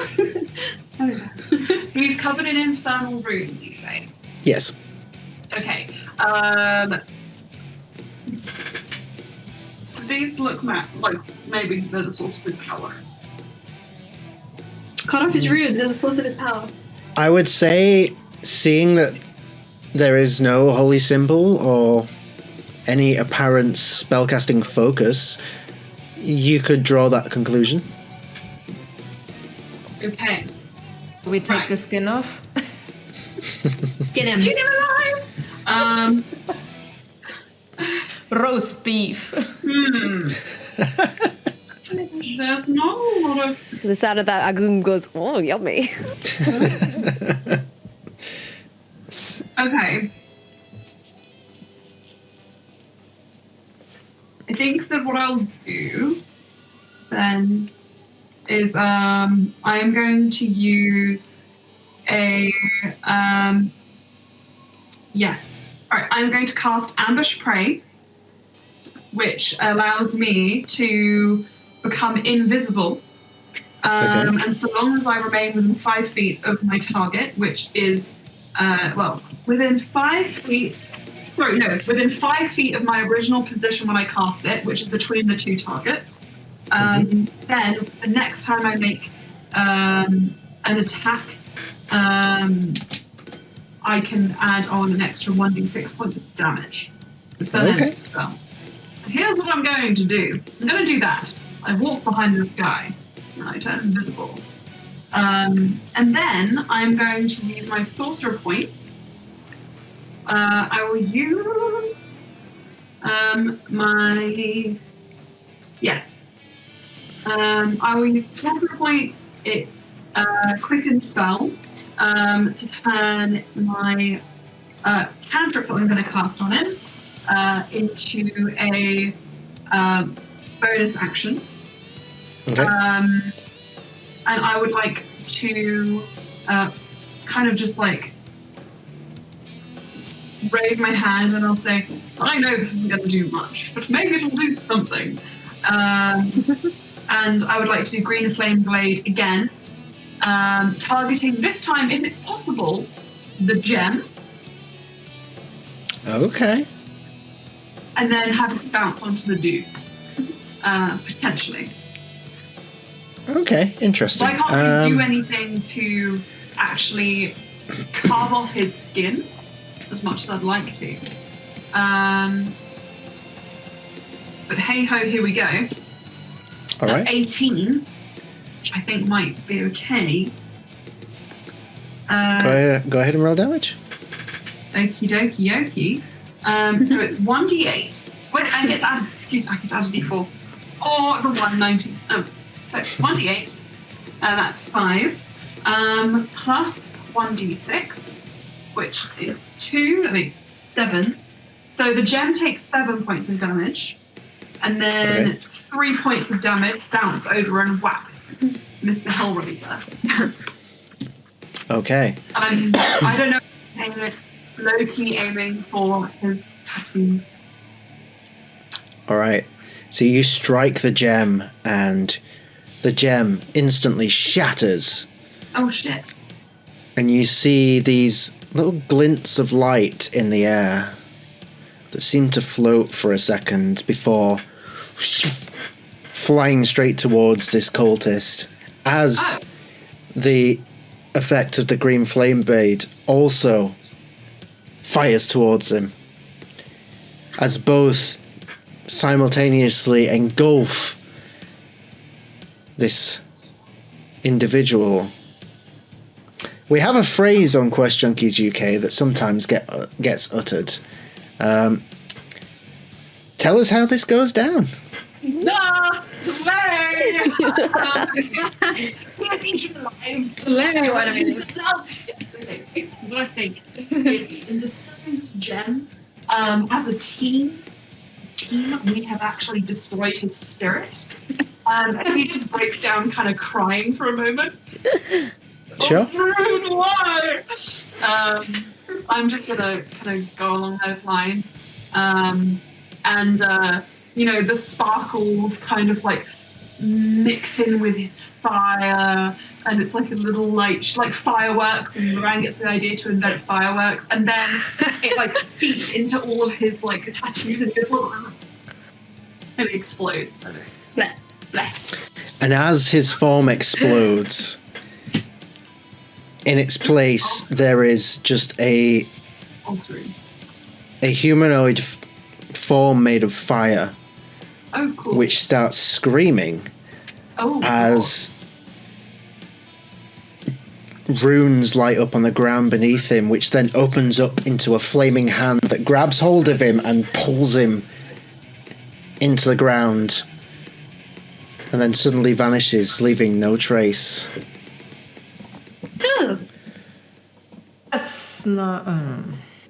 That's disappointing. This does not seem like Well, good job. Good job. Sorry. Good job. You did amazing, but there's nothing left. And as you look around yourself now, you see that all the scorched areas of the forest, alarmingly quickly, seem to be healing. The plant life growing.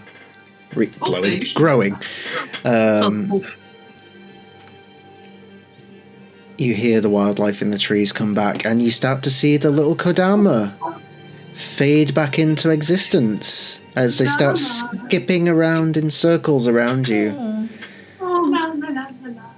I would like to pick Loran up by the ruff in my wolf mouth and give him a little swing to say, good job. Just do not put it in your pouch. I don't think it belongs in there, okay? No. So when you two... no. What? What are you saying? I mean, the direwolf and the fox. What? No, I'm not going there. Are you going dirty minds? I'm just curious. It's like, do you guys change forms? How do the babies look like? You should look at all like children. I think that we need to give you the talk, don't we? When a nice fox person loves a bunny or direwolf very, very much, they get 28 babies. I get the idea, but is it direwolf, fox, or whatever they are in that moment? I don't. Mapesh. I think what you and I need to do is we need to go and sneaky into the bushes and watch them, and then we will learn. Ooh, I like. I can help you with the sneaky. Okay, do you still have the sandwich? Totally ignoring that there was a fire in the back. Sandwich? I reckon I probably have like the end of it. You know, like the end of a baguette where you get like the nub. I feel like I've got that left. Wait, I probably have a couple. So anyone hungry? I stole some earlier. Stop. Need to celebrate. My cat is having a rave, so if you hear him, like... I'm gonna go to Brim and just be like, you did very good. You're a very strong fighter. I think you need a sandwich, but well done, Brim. You're a very good leader. Thank you. You did excellent. I mean, Suzu's like on the ground playing with the Kodama. I'm probably like the same height as Brim, or like a bit smaller, but I'm gonna try and scruff him on the head. I think you're smaller than Brim. Okay, I'm just gonna go. It's like, well, I mean, in the grand scheme of things, I didn't really do much. Of course you did. You made the big boom sound. I didn't make the big boom sound. That was me. Yeah, I suppose maybe. Maybe. Without you, this would not have happened. Look, you're a great leader. You led us here, which is leader, you know? Brim. Oh no. Oh no, my social anxiety. I look over to the to our cleric. Do you have something like calm emotion or something? Can you pimp him up a bit? I can charm him, or although that will help. But Suzu kind of goes over and just like boops Brim Smolboi on the beak and casts heroism. You see, like, the feathers instantly, like, bush out. Oh, that's kind of tingly. Well, I think we did some good here today. I don't know there's bigger picture to it somewhere, but that's for bigger minds. I mean, I'm just a small boy. I am just a small boy. Nobody loves me. Instantly played. then we are your family. I haven't talked to anybody about this yet, but as you may have seen a few weeks ago, my friends, they had to leave to go and save the world or something. And I've been really sad since then. And, you know, I got made the leader and I didn't know what I was doing. And I realized today that to lead, you need to have a good foundation.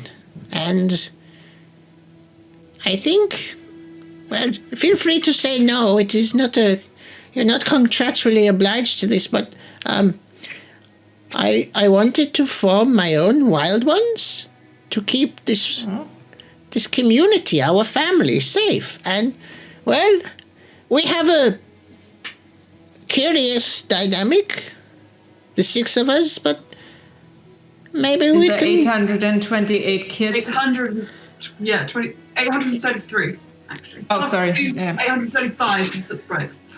Plus, you have some soot sprites in your Yes, in your yes. bag as well. Yes. Okay, so maybe... More like a small colony. Maybe between us and the litter. Maybe we can do some good together. Imagine they're growing up. You have 800 more heroes. We can teach them. The one thing I they can be Brim's smaller boys. Well, I was going to say the one thing I will recommend is that we cannot be known as the Wild One in case we go into some kind of copyright infringement. Yes. Oh, it's fine. I can't write anyway, so I can't copyright anything. I would like very much to advocate for the name Randall Payne and the Brim Smolboi. What about just the boys? BOIS. The boys, yes. Said And then in brackets we have everything I said before. What about my friends? Da, da, da, da, da, da, da. Yeah. Gathering of friends, a fellowship, you could say. A fellowship. Oh, I like that. Yes, if only we had a ring. Let's go back to the village and see if we can find a I ring. have a ring in my ear. Oh, how many rings do My you ear. need? I mean, one. My husband gave to me. Yeah. Suzu, do you have a ring? Not this one. I'm sorry here. Suzu just jingles. Jingle jingle. Perfect. The fellowship of the The rings. jingle jingle. Oh yeah, well that's better. Should I return this? I mean, I feel like I stole it from you. Now, how you know I gave it. the fellowship of the many rings, multiple. Maybe The we can. ringtones even. How about this? We'll go back to the village and we'll workshop it. Yeah. Brim, I have an amazing idea, and I look over to our flying fox. Could you take Brim up? No, Brim, you can fly yourself. Never mind. Bye. I forgot. What? He's an owl. Brim, I pick you up and make you fly even higher. What about we throw Brim really high to give him a flying start? Stunning. I mean, I like it. I will shot at Brim. The ironic thing is I'm an owl folk, but I can't fly. Okay. Okay, can you show him the world from above? I will show you the world from above, Brim, I say as I run to catch him. A whole new world. No, but that's a theme song. It's their destiny. So, for the sake of brevity, Brim survives his first ever flight. And you get a full tour of the nursery. Yes, It's which horrific. is absolutely spiffing. And we close on the celebrations in the village upon your triumphant return after word has gotten out about what everyone did today. The second time in as many weeks that Roshen's Rise came under threat and was saved by a group of an interesting blend of characters. The first lot seemed to be obsessed with muffins and stuff like that. The second one, How to make children. yeah, And Open-faced sandwiches. yes. open-faced sandwiches. You know what? We started with an open-faced sandwich, and we'll end with the sandwich maker at the stall, covered in ingredients, as he looks down at the table with a perfect open-faced sandwich. Yes. Have Be you like, done is it it? going to be like a mini game in Pokemon, making the sandwich? Oh, that's what he's done the whole time you've been away. He's just like you can see there's like a pile of failed experiments next to him, but he has the perfect one. I finally done it! And he just What passes the- out. Oh, okay. I was going to buy one, and but I will just take one instead. You do? So It it's like might drop be- one into the nursery. Agum, do you like spice? My favorite. I absolutely love spice. The hotter, the better. Yeah, try this. Do you spice, bro? Yeah. Do I look like I you spice? Oh dear. Nonetheless, festivities are had. The sun shines again on a beautiful Roshen's Rise. And maybe a new group of adventurers was formed today. Maybe that's a story for another time. You're all godparents now, to about 70 children each. Oh You're no. really running out of people we know. So. I will be the- the kind of godparent that does not buy presents, just so you know. Make them sandwiches. Well, I can make something with glass, but I don't think it's very good for children. Teach them how to They're good for teething. Teach them how to blow. So, we're gonna close this one shot now, a little bit earlier than expected, but for good reason.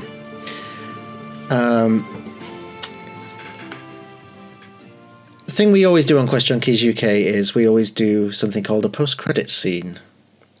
Sometimes we tease other things going on within the world of QuestJunkiesUK. Sometimes we tease something that's to come.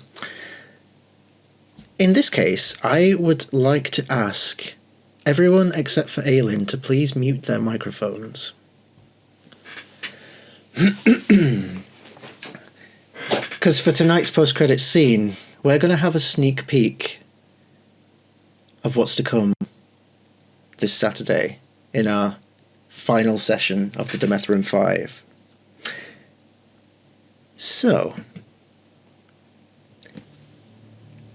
if you weren't aware, Aelin plays Aegis in the Demetherin 5.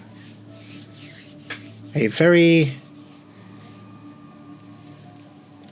clever grave cleric that may have outsmarted me. Echo but- Knight Fighter. Yes. So, Aegis. We actually pick up a little bit before the last session ended, as everyone bunks down for the night. You eventually drift off to sleep, head filled with thoughts, knowing that the day to come tomorrow is the biggest you may ever have. all the revelations that have come over the last few days. From a simple trip of curiosity across continents to being roped into fighting an entire continent?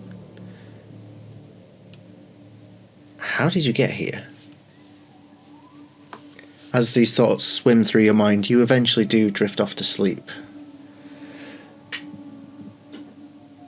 with the expectation of a nightmare, a vision. And at first, there's nothing. Just dark, black expanse. And then you see a spark of something.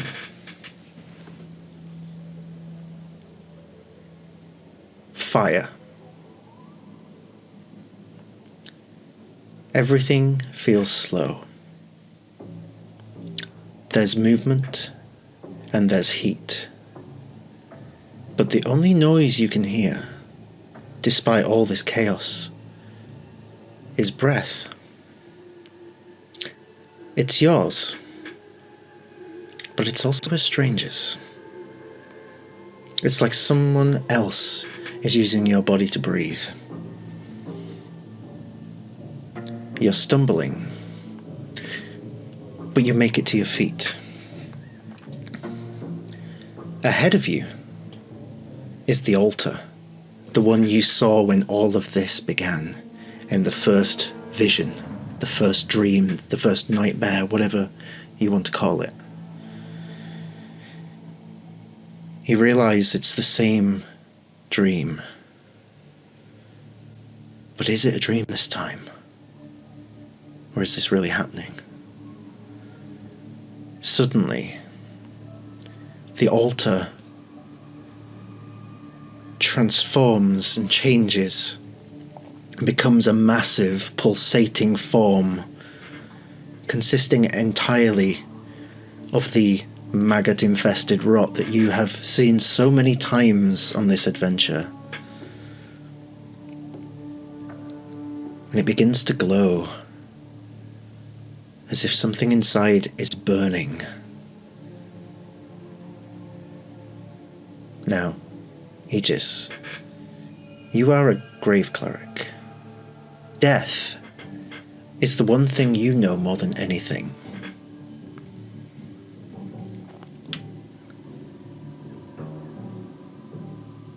But right now, what you feel emanating from this form, it feels like death, sure. But at the same time, new life. It's conflicting. It feels wrong. It feels more wrong than anything you've ever felt in your life. You stand before it. What do you do?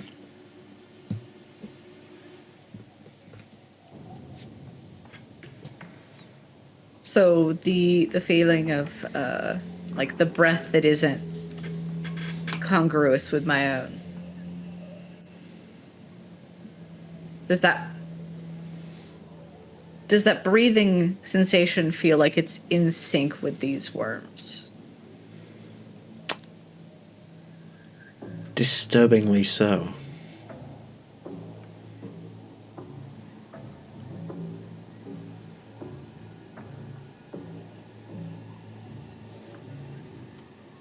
I'd like to like search my pockets for like that piece of crystal that like Kikato gave us all. You burrow through your pockets and it's not there.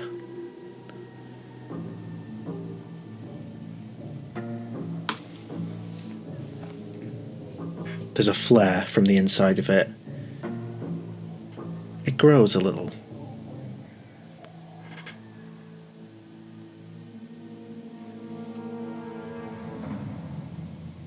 I roll some sort of like perception investigation kind of as I'm approaching this altar.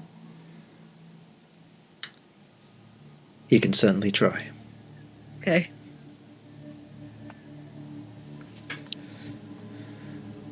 That is a 28 perception. 28.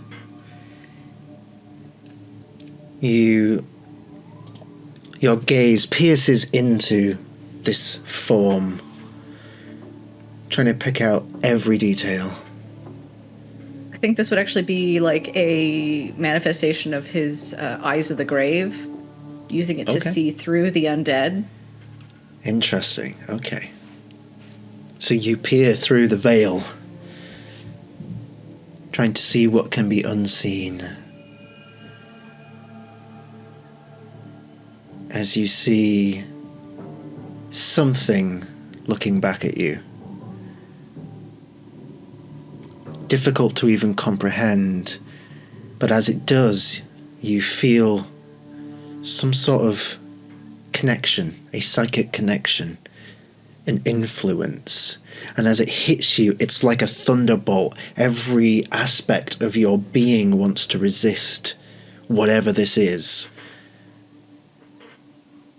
Would you do me the favor of making me a wisdom saving throw? Yeah.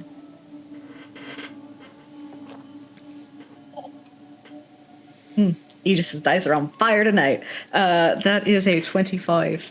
A 25. So with every fibre of your being, you clench your fists shut. And you try and... You feel the pressure in your mind subside as you just hear laughter.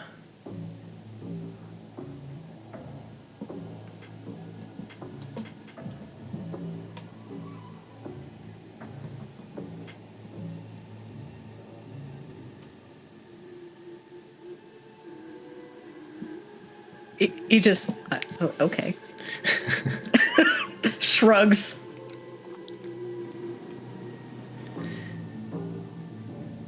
As you continue looking on, the glow seems to freeze. The pulsating stops. And it shrinks down into a tiny little bead of light.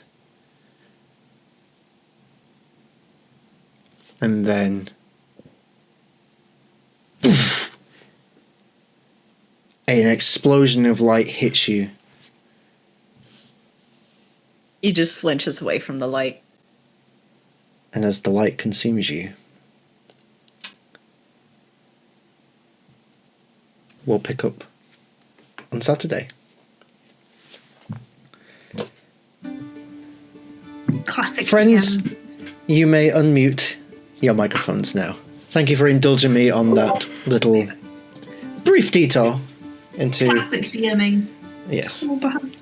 God. We will pick up where we left off yet another day. Yes. Thank you, Baz. You're welcome. So, there were a few things sprinkled in there for, like, you know, certain people might have picked up on. We'll see. But yes, if you want more context on whatever the fuck that was, you'll have to tune in on Saturday to find out when I... what did the chat say? Kimura dies first. Yeah, probably. I mean, I'll be honest. He's just going to try to keep everybody alive. But we shall see. It's going to be fun either way, and potentially a long session because we want this to have a proper ending. But that is for Saturday. Tonight is for us, as we have had a rather wonderful, joyous experience. So, players, thank you. It has been a pleasure to have you at the table tonight. Let's go around the table one more time and re-meet our wonderful players. Tell us who you are, plug anything you have to plug at the moment, and tell us your favourite moment from tonight's session. So we'll start with Ulster. Ow. Big owl. I'm Lily. I'm not on social media that much, but I can usually be found on Emma's Twitter / various streaming services. I'm also on QuestJunkiesUK playing Arius, the grumpy sea elf. I'm on TikTok at Fearsome Faye. And yeah, my favorite moment from the game, felt really, really grateful to be part of it. I've never played Humblewood before, so thank you very much. I liked the theorizing on what the potential of wild shape and the different interbred mixes you could get from that. It's really interesting, and now I need to go and think about it. So yeah, thanks guys. It's really broadened my horizons. That's what we do on Quest Junkies. We ask the important questions. Questions you might not have wanted answers to. Well, yes, thank you. Wanted to have you at the table for a long time, so glad to have finally done it. Hopefully it's the first of many times. Yeah. Thank you. Moving on, Emma. Hello, my name is Emma. I can be found all over the social medias. I'm Emma City Art, same as my Twitch handle on Twitter. I have something fun to tell you all. I've now got a website. Crazy, I know. Which is going to be linked in my Twitter profile if you would like to browse my portfolio and perhaps keep your eyes out for announcements on potential shop streaming. Who knows? Maybe it will happen this year. But yes, you can also be found on QuestJunkiesUK as Lucio Lucernus, freaky little fey guy, or on TikTok as Forest Fable. That's me. Not we are. And a favourite moment? Favourite moment? There's a lot. I'm pretty proud of Brim Smolboi. I liked all of his shenanigans. I just love playing with you guys. Oh. I can't pick one. I'm going to probably say, that one to all of your separate moments. I don't say that. Non-committal, I see how it is. It's on the floor. It's a great way to Well, it is always a pleasure to have you. And yes, I can vouch for Emma's art. She did the campaign art for the Redania Chronicles second campaign way back when. And I might drop you a message about a commission at some point. 800 children weren't your favourite moment of the game. Not even Turbo. I could have been Turbo! Well, you know what? The sequel could be Turbo Smolboi's Humblewood Adventure. Brim Smolboi, and we all play an ungodly abomination. There you go. I mean, come on, that's a honey heist if I ever heard of one. It's going to be some kind of animal times a fox. Or a bunny. No, because Lorraine can't wild shape. Just an abomination. Yeah. Yep. Bunny Bunny Nation. Bunny Nation. Bunny Nation. Rise of the Bunny Nation. All right, thank you. I dare wolf you too. Wow. Fox me. Oh, Foxy. For fox's sake. yep. I was trying to say. Mapesh. Apesh, Sarah, I normally play campaigns, but they're on hold right now. So technically, I hope we can finish on the Dead Bard Society. I'm playing Kara. I only do trickery, so it's a full cleric warlock, which is a weird combination, I know, but it makes sense. And besides that, TikTok, Dungeons and Dragons, and I have several collab channels for Critical Role, and there's too much stuff going on. And favorite moment, it's hard to pick. I just love when people introduce their characters and get into it, and I mean everybody has something very special and it's very exciting to see, and then you're like, oh, you're so tall and you have the shiny dangly things and you're so cute and you eat sandwiches. It's like there's always something to connect. And then the two home breeders over there, I don't know how to call it. It's not home brewers. Eight brewers, yeah. it's like you guys started off with 800 kids from a nursery pocket or something. Then in D&D 27 on the way. And we adopted things on the way, so D&D tradition fulfilled. So and adopted orphans, so it's perfect. It's just a nice adventure. I like to think that Roshen's Rise Parents' Evening is probably very quick. Oh yeah. This is just you two. Yeah. For the entire school. But it still takes twice as long because of how many kids they've got. Jesus Christ. So many jobs for teachers. It's great. Yeah, we're providing services, guys. Oh, thank you so much. It's like Harry Potter. We can have Brim School of something and have all the kids there. Brim School of Smallness. Do not threaten me with a good time. Making.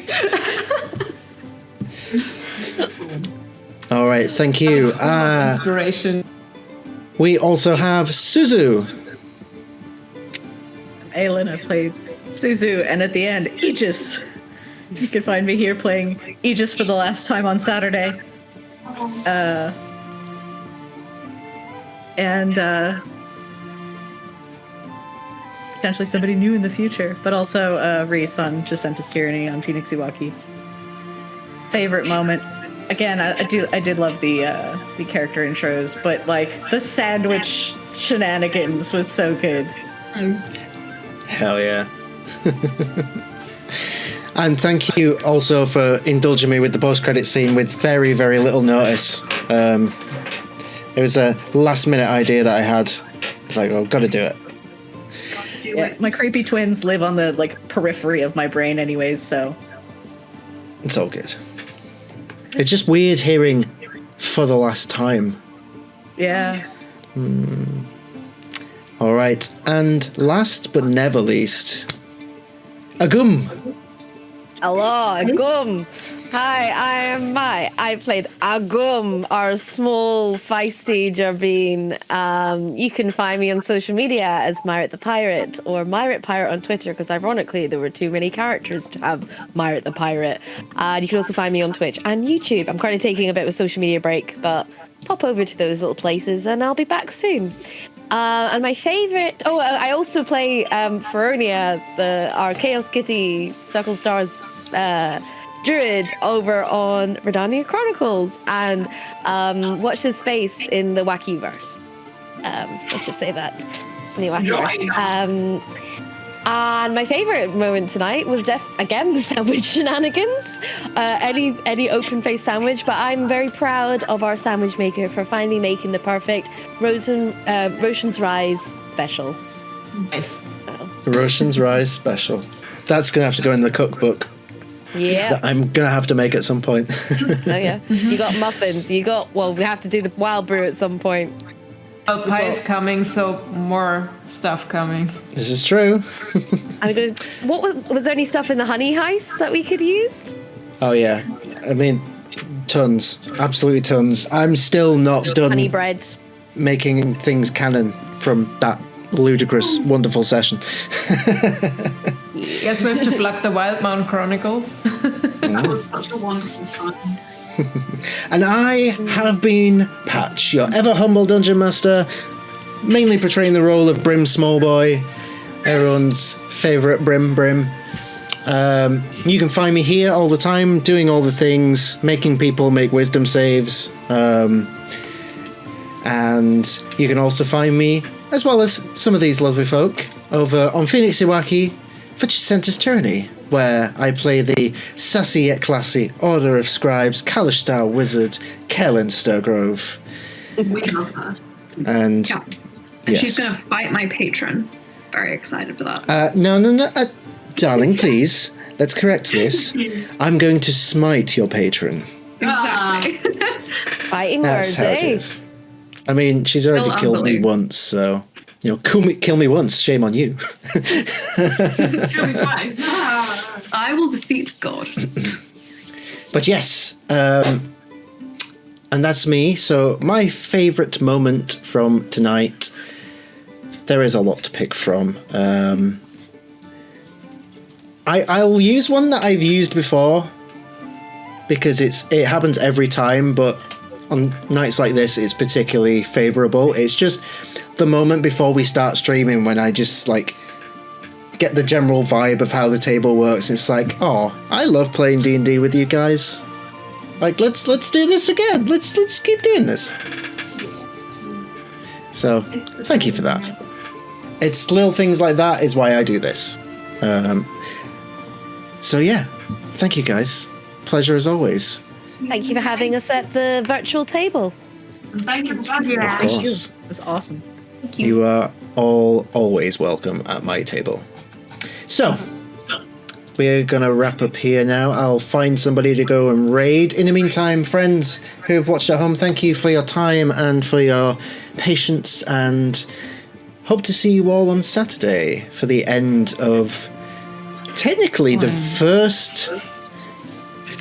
This is technically the first time I've been able to end a story on my own terms. So it's kind of a big deal for me. Are you sure? Yeah. It's not scripted. It's all D&D. Things can happen. Oh, they can, and they will. But we shall see on Saturday. So hope you can join us for that. In the meantime, guys, all the love to you, and see you soon. Good night, guys.